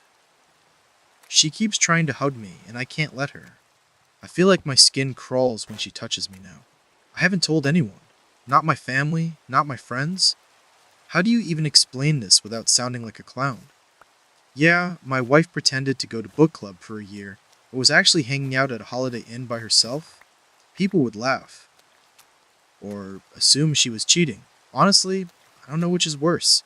The financial side is haunting me too. I did the math. If it's 100 a night average, once a week, that's over 5,000. Gone. Money we could have used for our house, our future, our supposed plan for kids. Instead, it went to some weird fantasy of hers where she lives a double life once a week. I don't even know what I want from this post. Advice? Validation? Has anyone else experienced something remotely like this? Because I feel like I'm going insane. Half of me wants to divorce her immediately because the trust is broken. Half of me wants to try therapy because maybe she really was just suffocating, and this was her twisted coping mechanism. About if we'd already had them, and she was sneaking off to her secret hotel nights while I thought she was at a book club. About me putting our baby to bed alone while she was eating takeout in some Holiday Inn. And I feel sick. Every time I look at her now, I see a stranger. A liar. A woman I thought I knew, who apparently needed to live a secret life right under my nose. I don't know how to move forward. I don't know if I even want to. On to story number 12. I am the reason a criminal trial ended in a mistrial last week, and I can't eat or sleep about it. I don't think I've eaten a proper meal since Wednesday. I keep replaying the same 12 people in a beige room, the dry air from the vent that wouldn't shut off, the bad coffee, the bailiff's polite knock, the sharp pencil scrapes on cheap notepads, and me saying, I'm not convinced, while 11 other adults stared at me like I'd set a house on fire. I am the reason the judge declared a mistrial. I am the holdout juror. And even though I think I followed the instructions, even though I know in my brain that not sure is supposed to mean not guilty, my body is acting like I did something terrible. I'm not going to put identifying details because I don't want to end up in some Facebook neighborhood drama thread. But it was a felony case. Not a giant headline case, just one of those local news, 2 paragraphs ones. I got the jury summons a couple months ago, tried to wiggle out. I'm hourly, it complicates things, didn't get excused. I told myself it would probably be a day of sitting around. Instead, I got called, questioned, sat, sworn in. 12 of us plus 2 alternates. They tell you not to research, not to talk about it outside, not to let anything in except what's in that room. I actually took that seriously. I turned my phone off on breaks. I didn't tell my partner anything except long day. I did the little anxious student thing where I copy exact phrases from the judge's instructions, like I'm going to be tested later. The judge's voice still rattles in my head. That steady cadence, the defendant is presumed innocent. The burden is on the state, proof beyond a reasonable doubt. If the state fails, then you must find not guilty. Your verdict must be unanimous. The charge was, essentially, did this guy commit a robbery at a small business and use force to take property? The state said yes. The defense said the state had the wrong person and rushed their case. I'm sure people reading will want a smoking gun detail, but that's exactly the problem. There wasn't one. There were a lot of almosts. There were two eyewitnesses who were sure. They pointed to the defendant and said it was him. But their descriptions from the 911 call and initial statements didn't match each other perfectly, or even match themselves later. One said beard, no beard. One said gray hoodie, black hoodie. One couldn't remember the shoes. The timing was off by like 20 minutes between them. I know memory is unreliable, I know stress messes with recall, but the prosecutor hung everything on. Two people said it's him. There was a grainy security camera clip from across the street. It showed a guy in a hoodie and a backpack running. That was it, no face, no distinctive features. The backpack color seemed to change based on which attorney was holding up which printed frame. The detective said it was consistent with the defendant's backpack. Consistent with became a phrase I started to hate. There was body cam from the arresting officer, except the first several minutes were missing because the officer said he forgets to hit record sometimes. So the exact moment the officer claimed the defendant said something like, "You got me," wasn't recorded. Only the officer's memory of it. The defense pounced on that. The prosecutor shrugged like it was normal. We watched the remaining body cam for 2 hours, and I felt like I was trying to read tea leaves. There were cell phone records that the state's expert said put the defendant in the general area around the time. I actually wrote down general area me exact. The defense had their own expert, older guy who talked too fast, who said, "Towers cover big circles." It could have been a lot of places within that circle. The state's guy rolled his eyes in rebuttal. I rolled mine back because I hated that both sides treated us like they were teaching children's church. There was no DNA, no fingerprints. The backpack seized had nothing in it that linked to the store. The cash register drawer had been taken, but no cash was found in the defendant's apartment. The alleged statement, the officer said, the defendant made wasn't recorded. The hoodie in evidence was the right color according to one witness, and the wrong color according to the other. The times from the 911 call to the dispatch to the arrest didn't line up perfectly. There was a lull where nothing on the timeline made sense. It wasn't nothing. It also wasn't slam dunk. That's where I landed. Deliberations started civilly. We were all nervous. They tell you to pick a four-person and not to start with people yelling. Our four-person was Juror 4, a very organized woman who brought her own highlighters and a travel stapler. We went around and said our initial impressions. 9 people were ready to convict right away. 2 were leaning guilty but want to talk. I said I was not convinced. You could feel the mood shift like when someone opens a window on a cold day. The first hour wasn't bad. We listed the pieces of evidence on a whiteboard. We listed the instructions we had to follow. We requested to watch the security footage again. We asked the bailiff for the officer's report. We ate bad pretzels out of the vending machine and laughed about how the coffee tasted like sadness. It felt like we were doing the civic thing. Then it turned into something else. It started with polite, help us understand your doubt, and moved to what part of 2 eyewitnesses don't you believe? To what? You think the cop is lying. One guy, Juror 7, did this thing where he would lean back and cross his arms and say so? You're letting a criminal walk over and over like a chorus? I said, actually, I'm following the instruction that if you're not sure, you can't convict. He said I was playing defense attorney. We did votes on paper, then with a show of hands, then with little tally marks. It hovered at 11-1, 10-2, back to 11-1. I wasn't the only holdout at first. Juror 9, who crocheted through half the testimony, said she was uncomfortable too. After lunch she switched. I asked what changed, and she said the four-person explained it better, which made me want to dig a hole and scream into it. We sent a question to the judge asking to see the instruction on beyond a reasonable doubt. Again, because people argued about what reasonable meant like we were in a philosophy class. The judge sent back the same paragraph we already had, nothing new. Then, after another 2 hours and another note saying we were deadlocked, we got what the lawyers call an Allen charge. I only know the name because the four-person blurted it out. It's a special instruction that basically tells you to listen to each other, try to reach a verdict, don't do violence to your conscience. The judge's voice was calm, but I felt the push. We went back in. The push worked on everyone except me, and I hate that I'm saying that like a badge. It doesn't feel brave. It feels like being the kid who won't sit down at an assembly. People got sharper, voices raised. Juror 7 said, "You want this guy on the street when he does it again?" I said, "We can't convict someone for what we think they might do in the future." He made a scoffing sound that I still hear when I try to sleep. At one point, the foreperson asked if we could go around and each say what would fix it for us. I said I couldn't get past the missing body cam minutes and the fact that the strongest thing was two witnesses who disagreed about basics.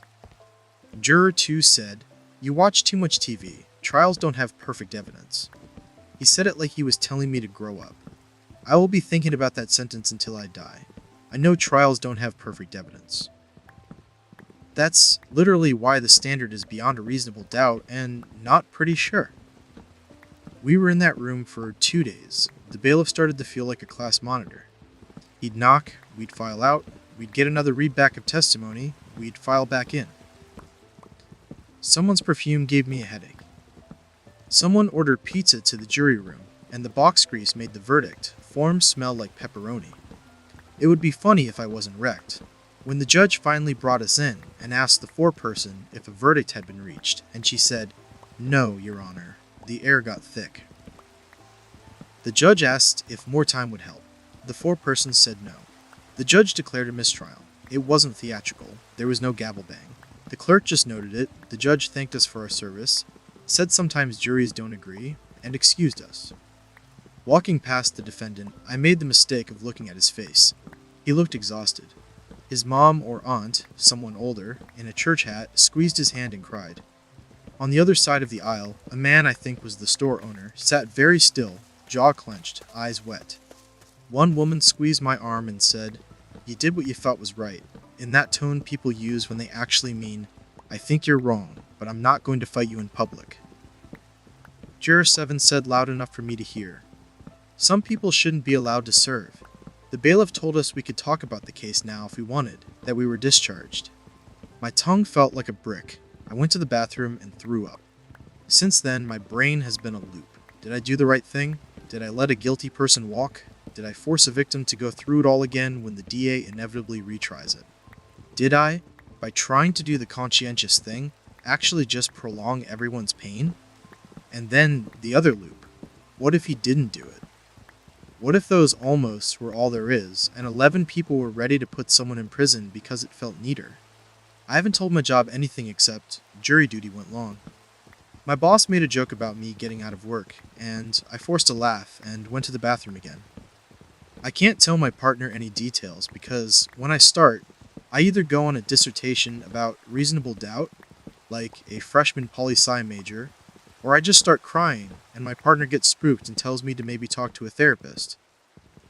I also did an incredibly stupid thing and searched Facebook groups with our city name and jury. Within 5 minutes.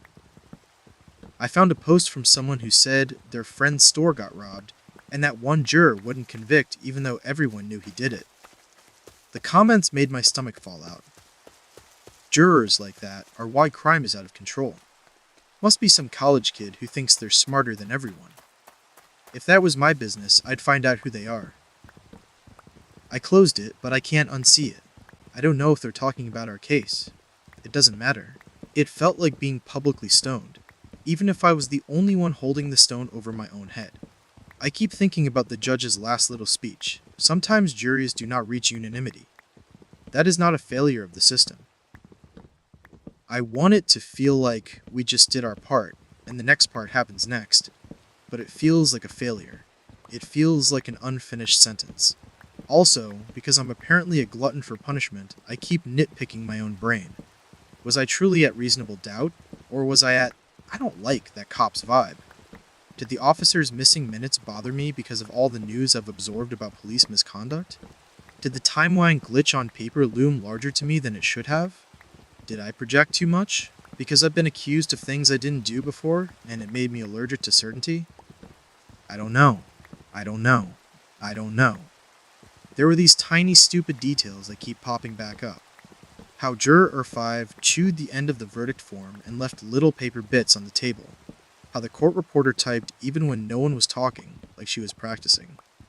How the prosecutor kept saying, "Ladies and gentlemen," like we were at a banquet.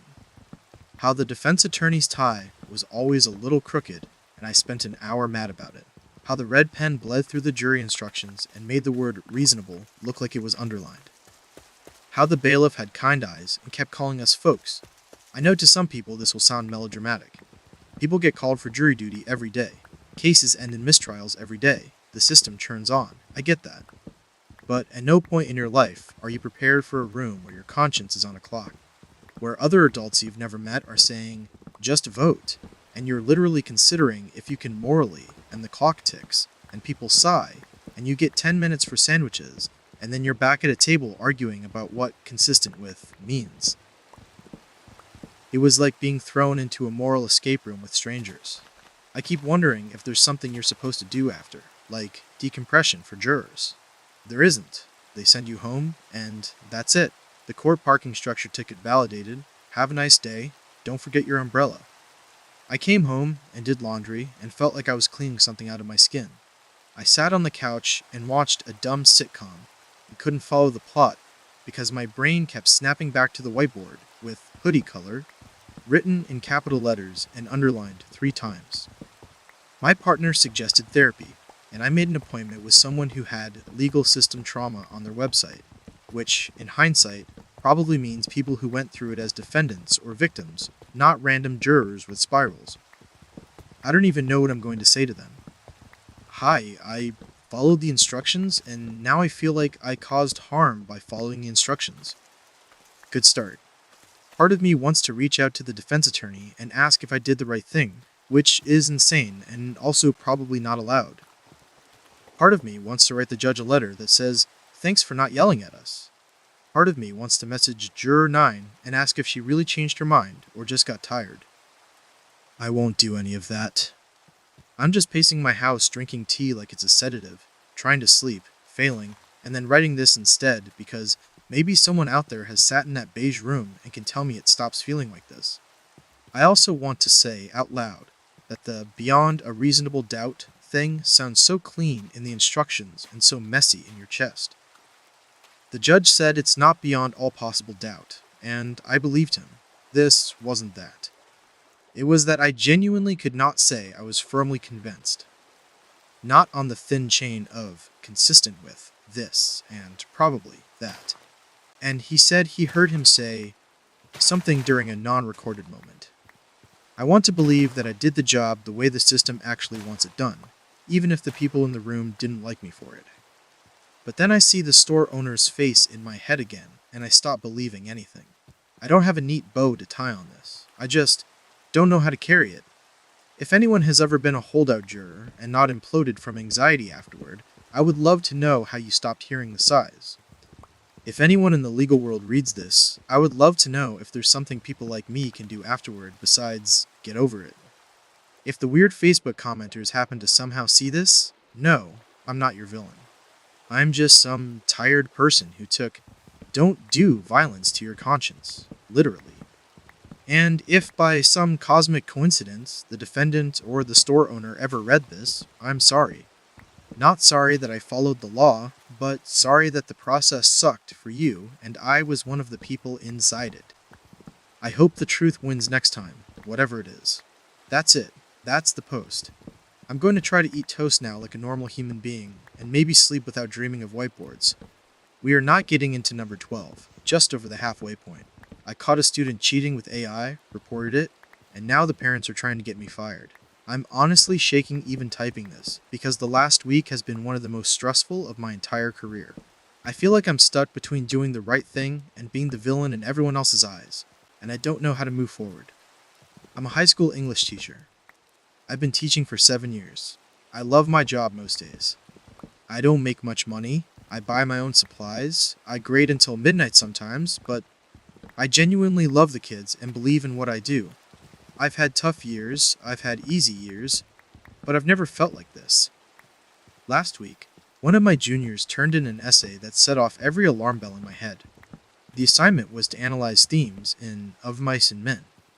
Most students struggle with it, and that's fine, that's the point. But this essay came in polished to the level of a graduate thesis. Flawless grammar, vocabulary way beyond what this student normally uses, citations in MLA format down to the comma, something I'd been trying to drill into them all year and they never get right. I've read enough student writing to know when something is off. This wasn't just they worked hard. It was a completely different person. So I did what I've done a handful of times this year already. I ran it through AI detection tools. I'm not naive. I know those tools aren't perfect. But I use them as one piece of the puzzle. Sure enough, every tool flagged it as likely AI generated. I also took parts of it and ran searches and found whole sentences lifted from online study guides. At that point, I had to act. The district has a policy: suspected plagiarism or academic dishonesty. You report it, document it, meet with the student. I don't enjoy it. I don't get off on catching, kids. But if I let it slide, what am I teaching the rest of the class? So I scheduled a conference with the student. I was gentle. I showed them the evidence. I gave them a chance to explain. They froze. At first they denied it. Then they admitted they used a website to help. I explained why that counts as academic dishonesty, told them they'd get a 0 on the assignment but could redo it for partial credit, and that I'd be notifying parents as per policy. The student cried. But I also felt like I did what I had to do. Then the storm hit. The next day, I got an email from the parents. It wasn't a "we're disappointed in our child." It was a 4-paragraph screed accusing me of targeting their kid, relying on inaccurate AI detectors, and ruining their future over one assignment. They CC'd the principal. Then they showed up at school, in person, demanding a meeting. They said I had humiliated their child, that I don't understand modern learning tools, that I'm behind the times and punishing innovation. They twisted everything, claimed I accused their kid without proof, that I forced a confession, that I was on a power trip. My principal was there. Thank God, but he mostly tried to calm them down instead of backing me up. He said things like, "Let's try to see both sides," and "maybe there's a misunderstanding." I sat there sweating through my shirt while these parents painted me as some vindictive tyrant. Now they're threatening to go to the school board. They want the 0 removed, the incident wiped from the record, and apparently they've been calling other parents to rally support. I've heard from 2 colleagues already that the rumor going around is Mr. Uff falsely accused a kid of cheating with ChatGPT and made them cry. I feel sick. I know what I saw. I know the paper wasn't their work. I have the side-by-side comparisons. I have the students' own words admitting they used a website. But I also know how these things play out. Angry parents plus spineless admin teacher thrown under the bus. I've spent the last week second-guessing myself.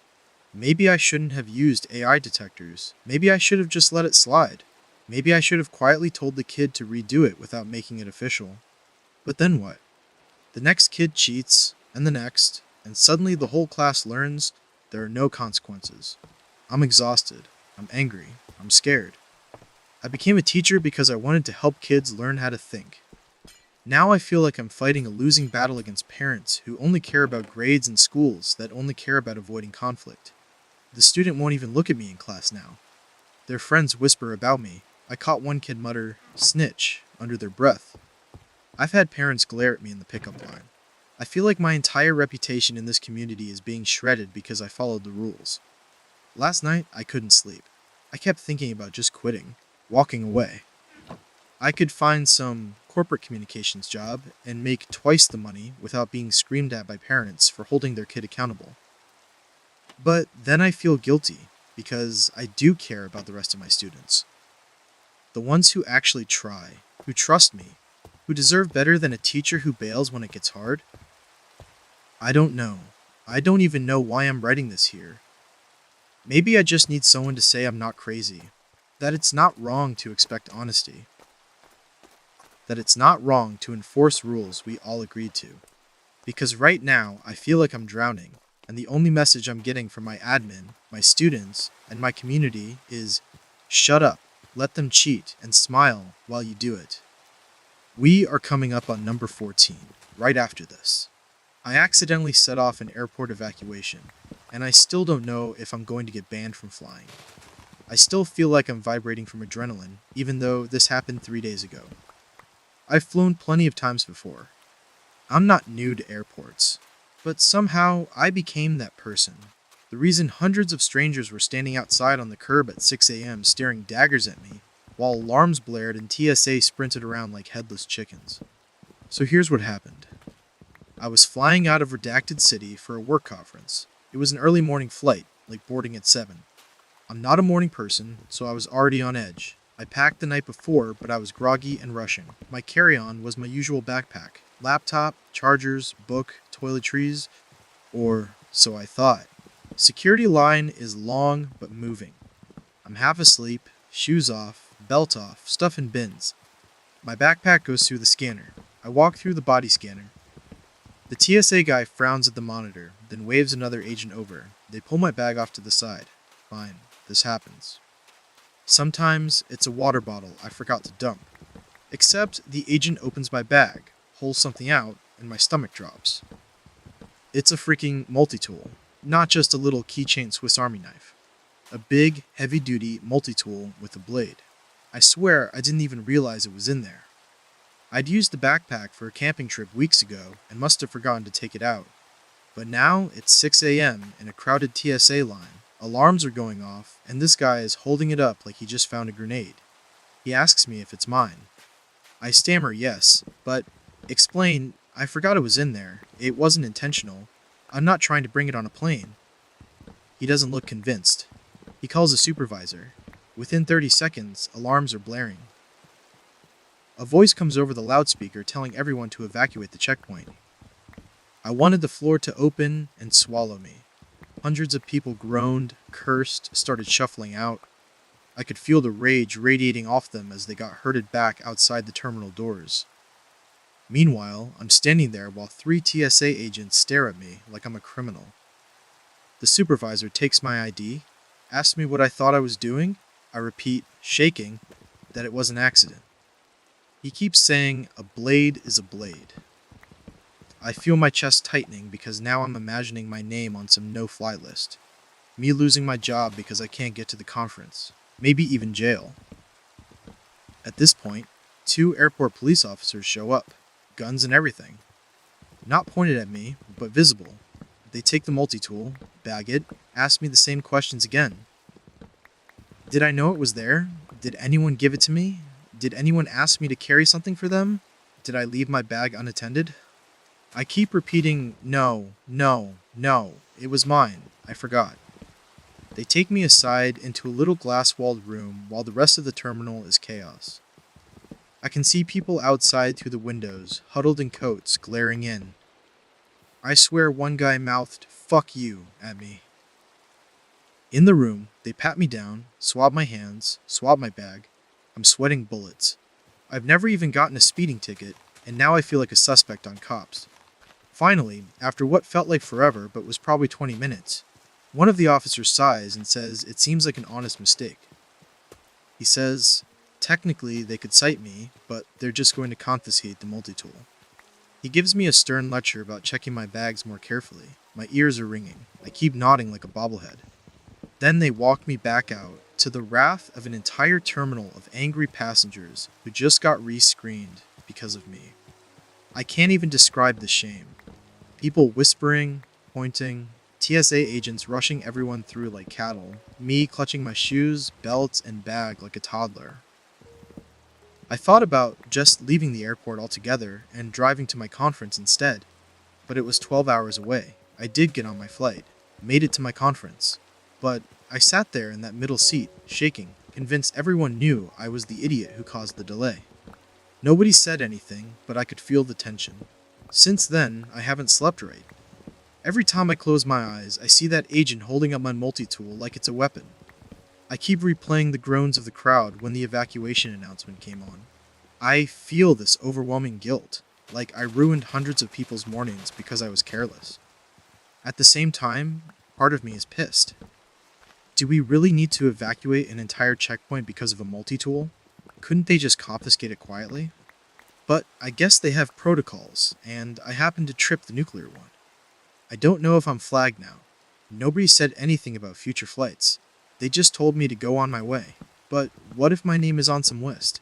What if I get randomly selected every time forever now? My boss doesn't know the full story. I just told him my flight was delayed. If he knew it was my fault, I don't know if he'd ever trust me again. So, yeah, that's my mess. I caused an airport evacuation over a stupid multi-tool I forgot was in my bag. Hundreds of strangers hate me. And I don't know if I'll ever get on a plane again without having a panic attack. Number 15. I walked out of a job interview halfway through, and I don't think I regret it. I think I just rage quit a job interview, and now I'm trying to figure out if I totally blew up my career or finally stood up for myself for once in my life. Maybe both. I don't know. I've been sitting in my car outside the building for like 45 minutes, just going over everything, and I still can't decide if I was being crazy or if it was genuinely as bad as I think it was. I guess I need to vent and maybe get a reality check, so here goes. My current job has been slowly turning into a nightmare. Budget cuts, 3 rounds of layoffs. Somehow I survived all of them, but it feels like I'm just waiting for the axe. And my manager is one of those people who thinks she's progressive and empowering, but is actually just passive-aggressive and undercuts you in every meeting. Anyway, I've been applying like crazy, probably 60 press applications out, a bunch of rejections, a few interviews, nothing exciting until this one job popped up that seemed perfect. It's a mid-sized tech company in my city, still independent, not bought out by one of the big dogs yet. And the role looked amazing. Creative freedom, strategic ownership, decent salary range, listed, just did. And they made a big deal on their site about work-life balance and valuing employees. I got a call back 2 days after applying, which already felt like a good sign. First round Zoom went great, just with HR, super normal. Second round was with the marketing director and a senior strategist, a bit more intense, but still positive vibes. I was genuinely excited. Then today was the in-person final round, and that's where it all went sideways.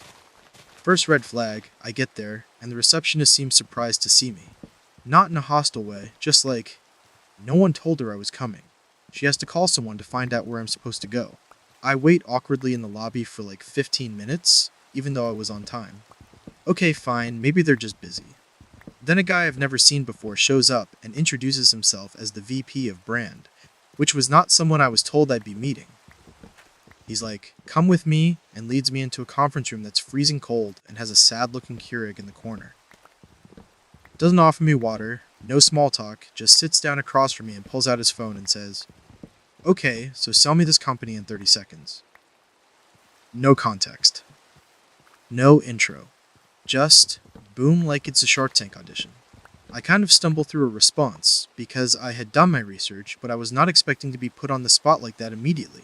He cuts me off halfway through and goes, okay, yeah, that's the canned version.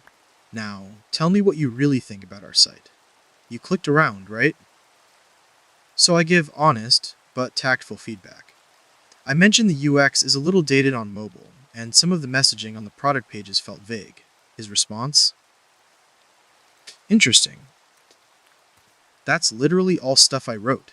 He wasn't smiling. I laughed awkwardly, thinking maybe he was messing with me, but nope, just deadpan. He follows that up with, so why do you think you're better qualified to speak to our audience than me? At that point, I'm sweating. I try to clarify, I wasn't trying to say I'm better, just that as a prospective user, that's how it came across. He says, well, let's table that, and then pulls out a printed version of my resume. It has highlighted sections. Why were you only at company for 11 months? Do you think your degree actually prepared you for any of the jobs you've had? You list strategic storytelling here. What does that even mean? I answered as best I could. But he just kept interrupting and circling back to things in this very gotcha tone. And the whole time, he's leaning back like he's bored. Like I'm wasting his time. I'm trying so hard to stay composed, but it was just demoralizing. He eventually says, okay, I'm going to step out. The next person will be in shortly. Doesn't say thank you, doesn't shake my hand, just leaves. I sit there in that freezing room for 10 more minutes. Then the door opens and this woman walks in. Also someone I wasn't told I'd be meeting, and she says, "Hi, I'm the CEO." Like, what? No heads up at all? I scramble to stand and greet her. She seems nice enough at first, but things go downhill fast when she starts asking about my philosophy on hustle culture. I said, honestly, that I think hustle culture can be toxic when it prioritizes output over people, and that I personally believe in working smart, not just long hours. She kind of raises her eyebrows and goes, "So, if a client needs something at 11 p.m., you're not answering the call?" I say I believe in setting boundaries, but also being flexible when needed, trying to strike a balance. She nods slowly and goes, we're a startup. We don't really believe in boundaries." I literally didn't know how to respond to that. I must have made a face, because she suddenly says, "You seem uncomfortable. Are you sure you're cut out for a leadership role in a place like this?" That's when something in me snapped. Not loudly, not dramatically, I just kind of stood up. I said, "You know what? I don't think I am." She looked surprised, but didn't stop me. I said thank you for the opportunity, walked out, and now I'm sitting in my car trying to figure out what the hell just happened. Probably. Did I burn a bridge? 100%. But it was like this slow building realization that I was never going to be respected there. I've dealt with toxic bosses before, I've played the game, I've sat through interviews where I had to smile through condescension. But something about this one just made me go, nope, not again. I think I've reached the point in my career where I'd rather risk being unemployed a little longer than willingly walk into a place that's already throwing up red flags during the interview. Because if that's how they treat someone they're courting, how bad must it be once they've got you under contract? Still, I can't shake the feeling that I just messed up. What if they were testing me? What if that was some weird way of seeing how I'd handle pressure? What if I overreacted, and now I've blacklisted myself from half the tech companies in the city? I keep thinking about how I should have smiled more, played along, kept my cool, done the dance. But then again, why is the bar so low for basic decency in these processes? Why do companies think they can treat candidates like they're lucky just to be in the room? Why is asking for respect considered a liability? Anyway, that's where I'm at. Probably gonna cry later. Might go get a milkshake. Just needed to get this out somewhere. If anyone's had a similar experience, or just has advice on how to emotionally rebound from something like this, I'd love to hear it. Also, if this was totally out of line and I need to do some soul searching, feel free to tell me that too. I can take it. Story number 16. My mom ruined my proposal and somehow thinks I owe her an apology. I proposed to my girlfriend last weekend, and what was supposed to be one of the happiest moments of my life has turned into this giant, exhausting mess that I still don't fully understand. I'm writing this because I feel like I've lost the thread somewhere, and I honestly want some outside perspective, because I keep getting told different things by everyone involved. This might be long, but I need to get it out. Some quick context. I'm 31M, my girlfriend, now fiancé, is 29F. We've been together for just over 4 years, lived together for 3, talked about marriage pretty openly for the last year and a half. She's a middle school teacher, smart, kind, hilarious, the kind of person who has, thank you, cards ready for people before they've even done the favor.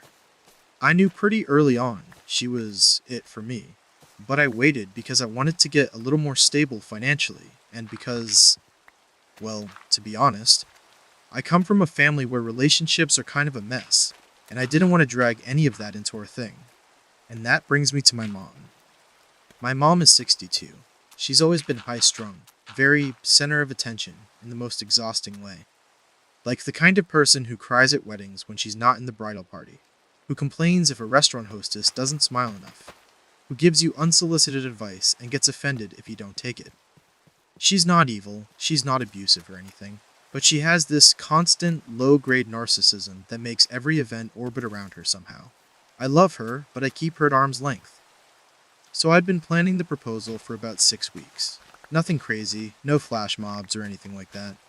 Just a nice dinner at this restaurant where we had our first real date followed by a walk through this park we both love, and I was going to pop the question at a little footbridge we've joked about as our spot ever since we started dating. I looped in a friend of hers to get her nails done the day before. She later told me she suspected something was up, but didn't expect a proposal that soon, and had a photographer I hired waiting near the bridge. Honestly, I was proud of the setup. Not flashy, not performative, just thoughtful and personal. Now, here's where I might have screwed up. I told my mom I was planning to propose. I told her about a week beforehand, mostly because I felt weird not including her at all, and I knew if she found out later and hadn't been told, she'd make a thing out of it.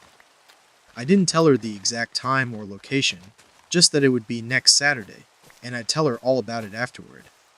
I explicitly said we were keeping it private, just the two of us, no family involved. She said she understood. Well, Saturday rolls around. We do dinner, go for the walk, we're laughing, it's perfect. We get to the bridge, I do my little speech, nothing scripted, just from the heart, and I get down on one knee. She's crying, I'm shaking, it's all going exactly how I hoped. Then I hear it. Oh my God. I swear to God, I hear my mother's voice before I see her. I freeze. My fiancée turns and looks, and there, standing not even 10 feet away, with her phone out, is my mom, filming. She wasn't alone. She brought my aunt and two cousins. They were all dressed like they were going to brunch.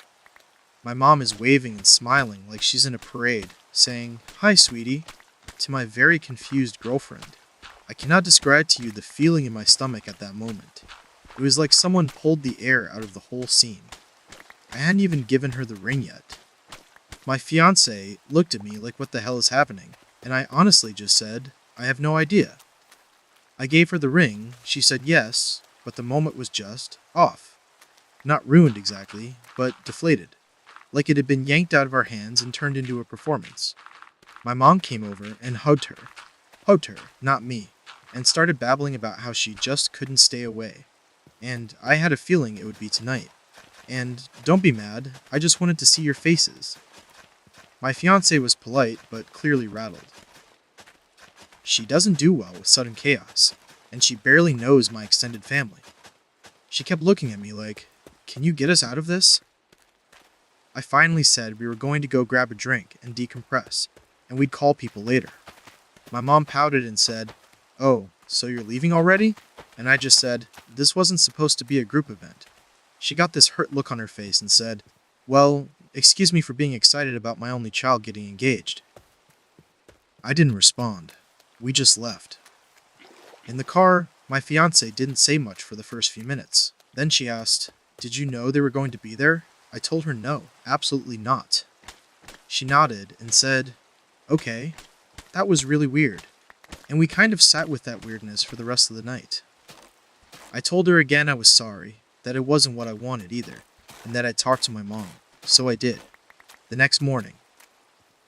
And hoo boy, I called her and said as calmly as I could that I was upset she showed up, that I told her it was private and that she crossed a boundary. She got defensive immediately, said I was being ungrateful, that I was overreacting, that all moms want to see their kids get engaged, and that she barely even said anything. I told her that wasn't the point, that she inserted herself into a moment that wasn't about her, and it made both of us uncomfortable. She started crying, full-on sobbing, said she didn't know she raised such a cold-hearted son, said she just wanted to be part of my life, that everything is always about your little girlfriend, and never about your family anymore. That word stuck with me. Family. Like my fiancé isn't part of it. Like, there's this competition for emotional bandwidth. I tried to explain, again, that this was supposed to be an intimate moment, not some party she needed to be invited to. She texted me a few times with stuff like, "Hope you're enjoying your engagement," and "Tell your fiancé congrats from us, since we didn't get a real chance to celebrate." My aunt called to say I was being too hard on her, that she just loves me so much, and couldn't help herself. Even my dad, who's been divorced from her for 20 years and knows exactly how she is, said, maybe I should have been more clear. I thought I was clear. I've talked to a few friends about it and the reactions are mixed. Some say, yeah, that was totally out of line. Others say it's just a proposal, not a sacred ritual, and that I should let it go. One friend said, "Well, at least you didn't object at the wedding," which, great, thanks for that comforting thought. The person who's been the calmest through all of this is my fiance, which honestly just makes me love her more. She said she's not angry, just disappointed, and maybe a little worried about what this means for future boundaries. She asked if I'd be okay setting firmer limits with my mom going forward, and I told her yes, 100%. I meant it. But I also feel this creeping dread about what's coming down the pipeline: the wedding, the planning, the invites, the inevitable meltdowns when my mom doesn't get her way. I want to do right by my future wife. I also don't want to torch my relationship with my mom, even though she clearly has no idea how to exist in my adult life without trying to control it. I feel like I'm stuck trying to manage everyone's emotions while no one is managing mine. So yeah, that's where I'm at. Was I overreacting by confronting her?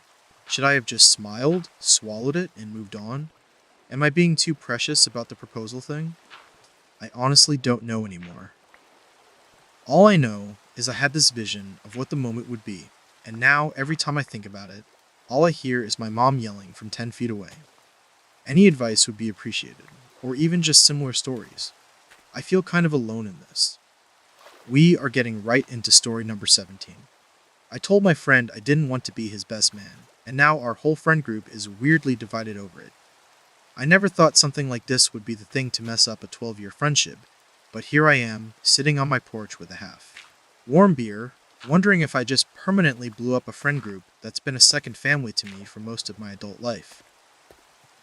I've gone back and forth about posting this, but honestly, I just want to get it out and maybe hear if anyone else has been in a similar spot. Because right now, I feel like either I totally overstepped, or I was the only person actually being honest in a room full of people playing pretend. Okay, background. I, 32M, have been best friends with a guy I'll call Mike, 33M, since we met during our second year of college. We were roommates for a bit, worked together at one point, traveled together a few times. He was basically the brother I never had. Through all the usual life stuff, breakups, job changes, moving to different cities, we stayed close. I've been in the same general friend circle since college too, and he's always been the anchor of it. Like the planner, the guy who texts everyone to get together, the one who hosts Friendsgiving, all that. So 3 months ago, Mike announces that he and his girlfriend of a little over a year, Kara, 31F, are getting married. And look, I wish I could say I was happy for him, but I wasn't. I tried to be, but the truth is, everyone who knows Mike, literally everyone in the group, has been quietly saying for months that this relationship is weird as hell. Not abusive or anything, just deeply mismatched. Kara's kind of mean in that way where she wraps it in sarcasm, but it's clearly not a joke. She rolls her eyes every time Mike tells a story. She talks over him constantly, and she once told our friend Emily that she doesn't get why guys like Mike act like they're deep when they're just basic. I'm not exaggerating, those were her exact words. Mike wasn't even 2 feet away when she said it, and he just laughed it off. But still, I kept my mouth shut, because Mike said he loved her. And I'm not his therapist. I figured if it was bad enough, he'd get out of it himself. Then came the engagement, which shocked the hell out of all of us. I was sure they were headed for another breakup after a pretty public fight at a bar back in April. But nope, apparently they worked through it, and now they're doing the whole big wedding thing. It felt fast. It was fast. But again, his life, his choice. So 2 weeks ago, I get a call from Mike. He sounds super hyped. Asks what I'm doing that Saturday. I'm free, thinking maybe it's a guy's night or something. He says, "Let's get dinner. I've got something to ask you." I already knew what it was. Sure enough, halfway through dinner, he slides me this little envelope with a goofy smile and says, "Will you be my best man? And here's where things get complicated." I didn't say yes. I didn't say no either. I kind of froze. I asked him if he was sure, like maybe someone from his family, or one of his cousins, or even his brother-in-law would be better for that role. He waved it off and said no, it had to be me. "You're my day one," he said. And I said, Can I think about it? That's when his whole mood shifted. He didn't get mad right away, but his face fell, and he kind of sat back in his chair like I'd just told him I ran over his cat. He asked if something was wrong. I didn't want to do this at dinner, in public, so I just said I needed a little time. He nodded, but he clearly didn't get it. So, 2 days later, I called him. I had thought about it a lot. I talked to my girlfriend and 2 other close friends in the group, and I decided to be honest. I told him I didn't think I could be his best man in good conscience, because I didn't believe in the marriage. I said it didn't feel right to stand up there and deliver a speech about love and commitment when I genuinely didn't think this relationship was going to last. I told him I loved him and I'd support him however I could, but I didn't want to fake enthusiasm for something that felt this off. There was a long silence. Then he said, "So you think she's wrong for me?" And I told him, "Yeah, I do." He didn't yell. He didn't argue. He just said, "Okay, thanks for being honest, I guess." And then he hung up. Since then, it's been a slow motion unraveling. He hasn't responded to my texts. I reached out again after a few days. Nothing. Then I heard from a mutual friend that Mike told Kara what I said, and she apparently went off. Said I've always had a thing against her, which honestly isn't true. I never liked her much, but I kept it civil.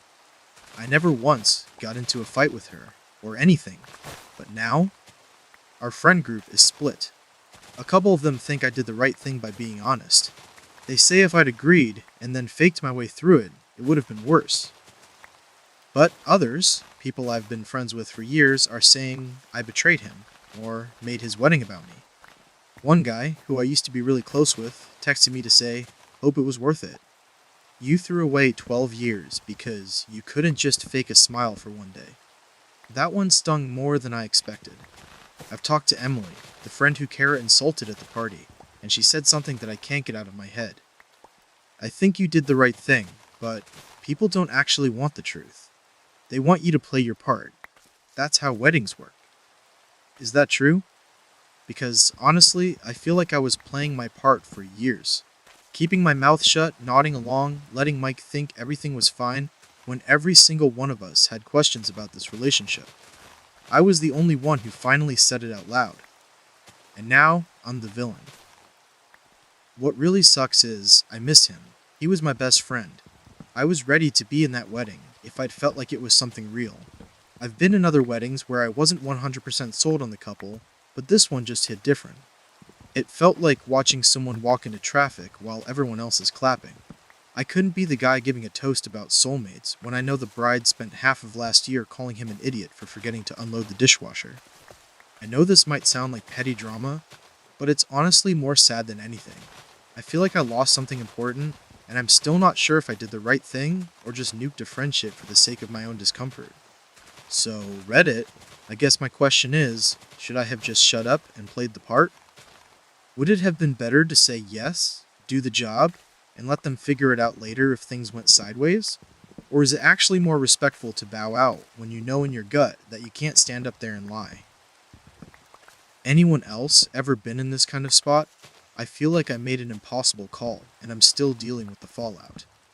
We are on story number 18. I lied about knowing how to drive manual, and now I think I might have wrecked my new relationship and his car in the same day. This is stupid. Like, objectively, forehead slap, what the hell was? I'm thinking kind of stupid. I've been walking around with this nausea sitting in my chest since Saturday, and I don't know if I want advice or just to hear someone say, "Yeah, that was dumb, but survivable." Because I honestly feel like I've fumbled something that was actually good. And for what? Ego? Pride? Wanting to look cool in front of a guy? Alright, so, I, 28F, have been seeing this guy, Dave, 31M, for about 2 months now. Met through a mutual friend at a birthday thing back in June. The spark was kind of instant in that slow burn way. You know how some people don't hit you with fireworks, but there's just something quietly magnetic about them? That's Dave. He's not loud, doesn't chase attention, but he's funny in this super dry, blink and you miss it way. He's got this slightly crooked smile and the most soothing voice I've ever heard, and yeah, I was into him immediately. Anyway, we've been hanging out consistently, not official, but it's clearly heading there. He's actually thoughtful, not, buys flowers once and coasts on that for 6 months, thoughtful. He remembered I mentioned liking ginger candy once, and brought a whole bag of the fancy kind on our third date. Little stuff like that. I've been feeling more secure around him than I have with anyone in a long time. So on Saturday, we're out at this brewery about 45 minutes from the city. Chill afternoon, sunny, lots of couples with dogs. We have 2 drinks each, nothing crazy, and then it starts to get weirdly windy and overcast. Rain wasn't in the forecast, but Midwest weather is a roll of the dice. He says we should probably head back before it pours. Cool. We're walking to the parking lot, and he stops and goes, "Crap, I forgot. I told my sister I'd swing by and help her move that couch today." Apparently she lives in the opposite direction of the city. He's clearly torn, like trying to do the math in his head about timing. Then he turns to me and goes, kind of half joking, "You ever drive stick?" Here's the thing. I should have just said no. I almost said no. I opened my mouth to say no. But something in me, some deeply insecure, people-pleasing gremlin in my brain, went, "Say yes. Be capable." I had this flash of me confidently pulling away in his old Saab, wind in my hair, him impressed, future children conceived on the spot, etc. So I smiled and said, "Yeah, it's been a while, but I can handle it." Lie. Total lie. I have watched YouTube videos about how it works. But that's it. I'd never actually driven one. I don't know what the hell possessed me. He lights up. Seriously? That'd be amazing. You good to take it back to my place? Just straight shot down 65, and I'll meet you there in like an hour. I said, totally. He tosses me the keys. The moment I got into that car, I knew I was in over my head. I adjusted the seat, mirrors, put the key in, and then sat there for like a full minute trying to remember which pedal was which. Clutch left, brake middle, gas right. Okay. I press the clutch, turn the key, engine turns over. Cool. I'm feeling a tiny surge of hope. Then I try to move and stall. I stall hard. People in the parking lot turn to look. I panic laugh. Try again. Stall again. At this point I'm sweating. I can feel my ears burning. I try to remember what that one tutorial said about feathering the clutch. I do my best to feel the bite point. I manage to inch forward a few feet. Then I stall again. Long story short, it takes me 11 minutes to get out of the lot, and then I hit the on-ramp. I don't know how to describe the next 20 minutes except to say it was some of the most stressful, jerky, terrifying driving I've ever done. I was grinding gears like I was making coffee. I stalled twice at stoplights. I couldn't keep the RPM steady. I accidentally left it in second and floored it trying to merge, which made the whole car shudder and scream like it was dying. I was that person on the road. I was white-knuckling the wheel, muttering, "I'm sorry, I'm sorry, I'm sorry," like a prayer to the car. By the time I pulled into his driveway, I thought, okay, you did it, you survived. Maybe the clutch is a little cooked, but he won't notice. First thing he says as he walks up, "You okay?" I must have looked like I'd just returned from war. He gets in to move the car into the garage, and the second he shifts, his face changes. He doesn't say anything right away, but when he pulls it in, he just kind of sits there for a second. Then he looks at me and goes, "Be honest, how long has it really been since you drove manual?"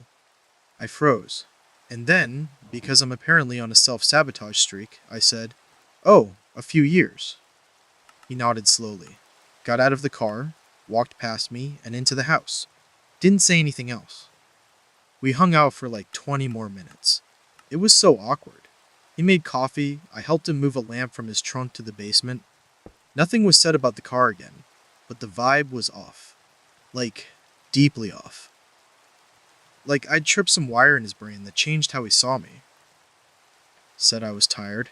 Texted him later, "Hey, I'm really sorry if I was weird about the car thing. I didn't mean to make it a whole thing." He replied, "All good. Hope you got home okay." We haven't talked since. That was 3 days ago. So now I'm sitting here wondering, did I ruin this? Not because of the car, although, yeah, I'm terrified I actually damaged it and don't even know, but because I lied. Over something so dumb, I don't even fully understand why I did it. It wasn't malicious. I wasn't trying to manipulate him, I just wanted to seem cool, competent, like I could hang. And instead, I exposed myself as a panicked liar who can't drive stick and probably cost him a couple hundred in repairs. I keep thinking about how small this was on the surface, but how big it feels underneath. Like, I'm not some teenager, I'm almost 30. Why am I still out here, performing confidence I don't have? I think what's killing me is the silence. I feel like if he'd just yelled at me, or called me out directly, or even laughed it off, I could deal with it. But this kind of polite, distant, "we're good" reply, that feels worse. That feels like the moment someone updates their mental picture of you and quietly puts up a wall. I know I should probably just call him, or send a longer message and actually own it. I just feel so stupid that I'm afraid hearing his voice will make it worse. Anyway, that's my mess.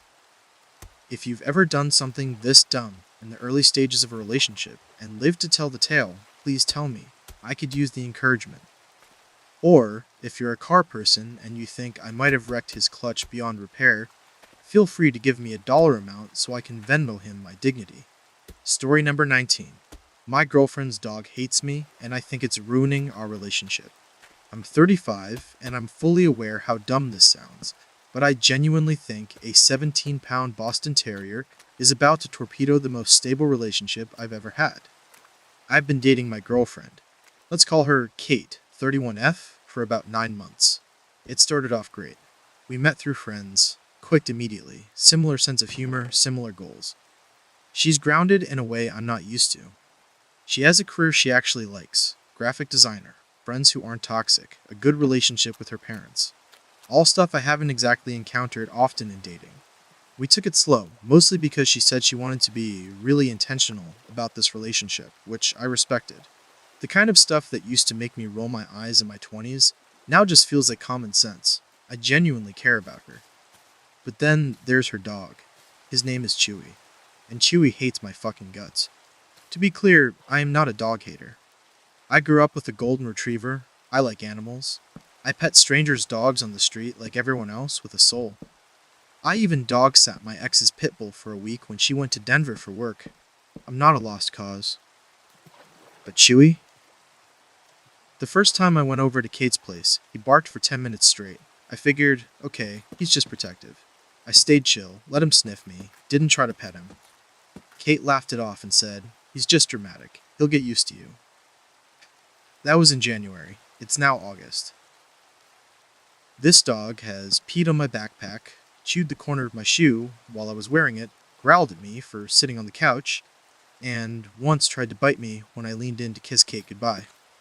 I've tried everything. Treats, letting him come to me, talking to him in that high-pitched, ridiculous dog voice, even mimicking the way Kate calls him, Chewy Boy. "Come here, Chewy Boy." Nothing works. If I sit next to her, he jumps between us. If we watch a movie and I put my arm around her, he stares at me like I've personally invaded his turf. The other night, we were lying in bed and he jumped on top of us and started barking. Not the playful kind. The "what the hell do you think you're doing with my human" kind. She laughed and said, "He's just jealous." I laughed too, but I didn't find it funny.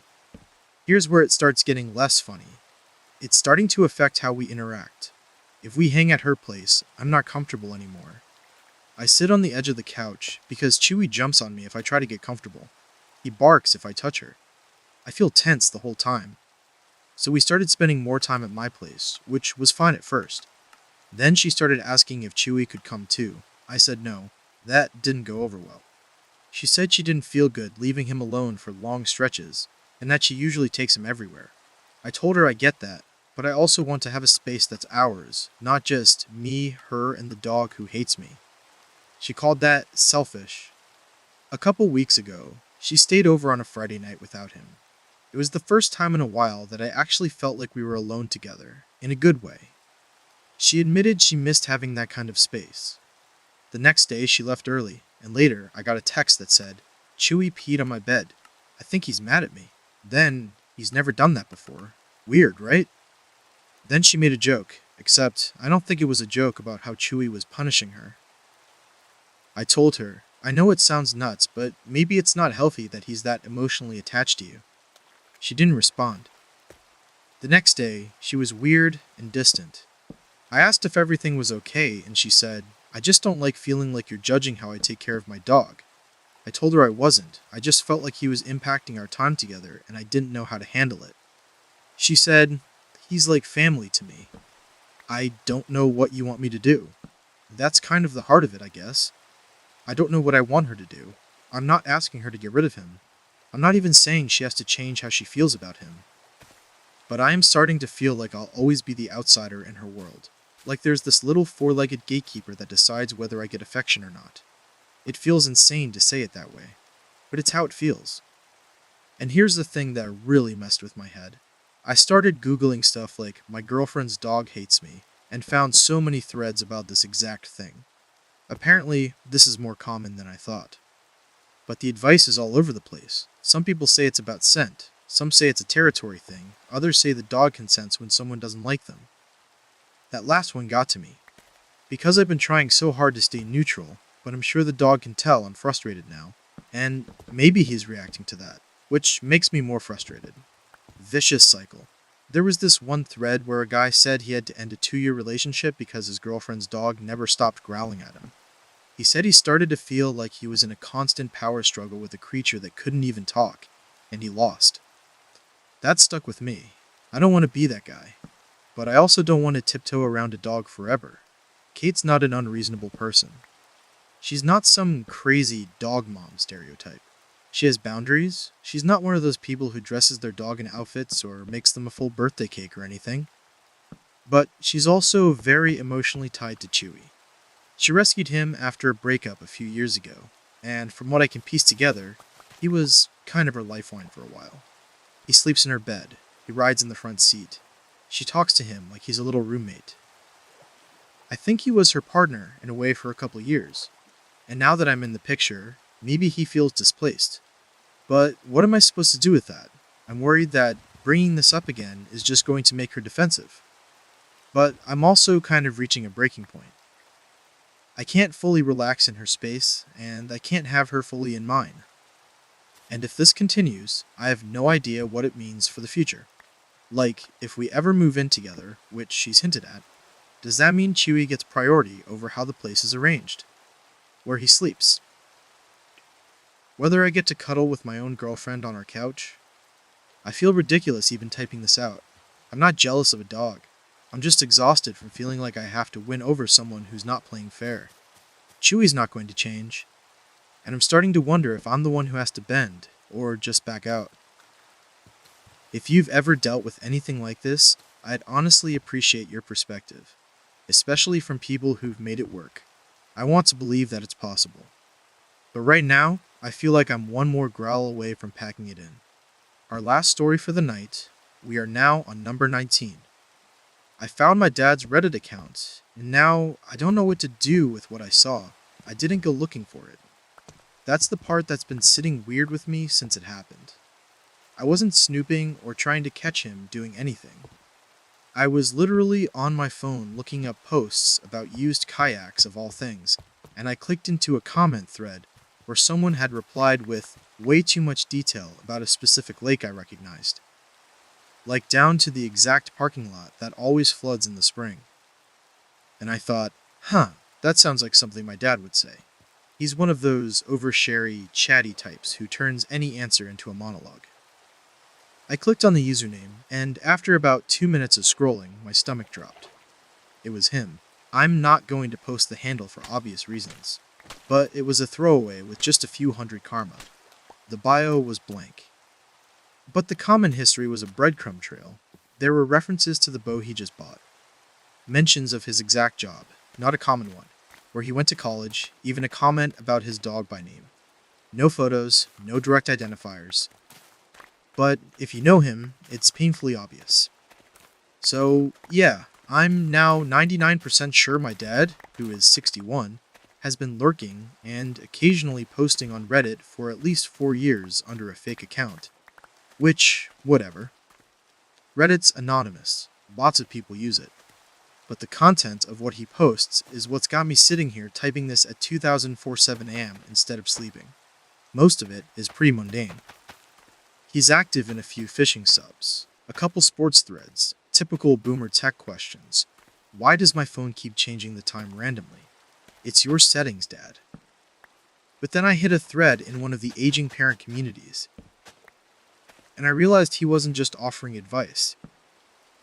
There's this long, post deleted now, but still cached in some aggregator site, where he goes on for like 10 paragraphs about his adult daughter, who always has one foot out the door. He talks about how he feels like a burden, how I only visit when guilt kicks in, and how he's starting to feel like a ghost in his own family. He says he misses when I was a kid and actually needed him. Says I'm always busy, always distracted.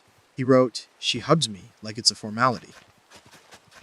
I remember when she used to fall asleep on my chest watching baseball. I had to stop reading halfway through. I actually felt physically sick." The thing is, he's not wrong. But it's complicated. I live about 90 minutes away. I visit when I can, but yeah, I'm busy. I have a full-time job and freelance on the side. I'm trying to pay off debt, and I'm finally starting to get serious with my boyfriend. Life's been moving, and I didn't realize how wide the gap had gotten. But the idea that he's sitting online at night typing stuff like that to strangers instead of just talking to me, that fecked me up more than I expected. I kept scrolling, and it got worse. There are comments in some of the more personal subs. Grief support, aging alone, even one thread where someone asked, "What do you regret most about how you raised your kids?" And he responded, "I never taught them how to see me as a person, just as Dad." I sat with that one for a long time. I don't know what I'm supposed to do with this. He clearly has all these feelings, loneliness, frustration, guilt, that he's never said out loud to me or my brother. And now I feel like I've stumbled into the middle of his inner monologue, and I can't unread it. Someone was asking for advice about retirement, and he wrote this whole thing about how it's not about the money, it's about feeling forgotten while the world moves on without you. Said he thought about deleting Facebook because no one notices when I post anyway. But my dad was the guy who used to make photo collages of our family vacations and send them to relatives with captions. He was that kind of cheesy. The fact that he feels invisible now, I don't know, it just gutted me. So now I keep running this question in circles in my head. Do I tell him I found his account? If I do, it'll probably devastate him. I'm not even supposed to know half of what he wrote. I'm not sure he'd ever trust me again. I can't imagine what it would feel like to find out your kid read your most vulnerable thoughts without you knowing. But if I don't say anything, then every interaction we have from now on feels loaded.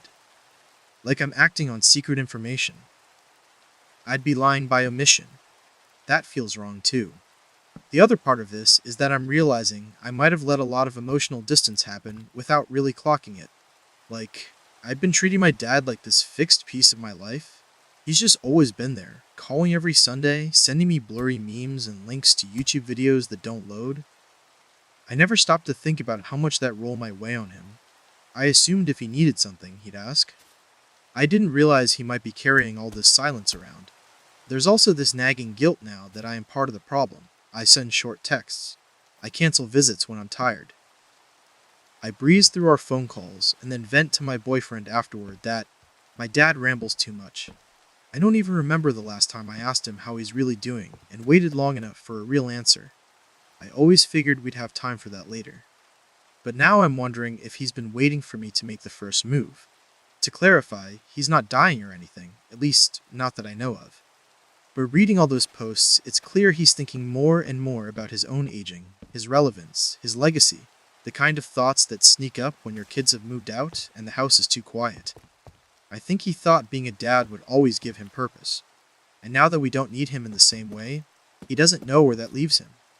I've been thinking about writing him a letter. Something honest, but not confrontational. Just a way to open a door without walking in and flipping on all the lights. But then I think, would that just confuse him? Would he feel pitied? Would I come off like I'm trying to fix him? I don't want to fix him. I just want him to know I still see him. Anyway, I know this is kind of meandering. I don't really have a clean, so what do I do now? Question. I just needed to say it out loud somewhere. If you've ever had a moment like this, where you accidentally learned something really personal about a parent, something they didn't mean for you to know, I'd love to hear how you handled it. Or maybe you're someone's dad who's been in the same spot, typing into the void, wondering if your kids think about you at all. If so, I'm sorry if we don't show it enough. I think most of us just don't know how to say it without sounding weird. But I do know I'm calling him tomorrow, just to say hi, just to be there, and not because I found his Reddit, just because it's Tuesday. And maybe Tuesdays matter more than I thought.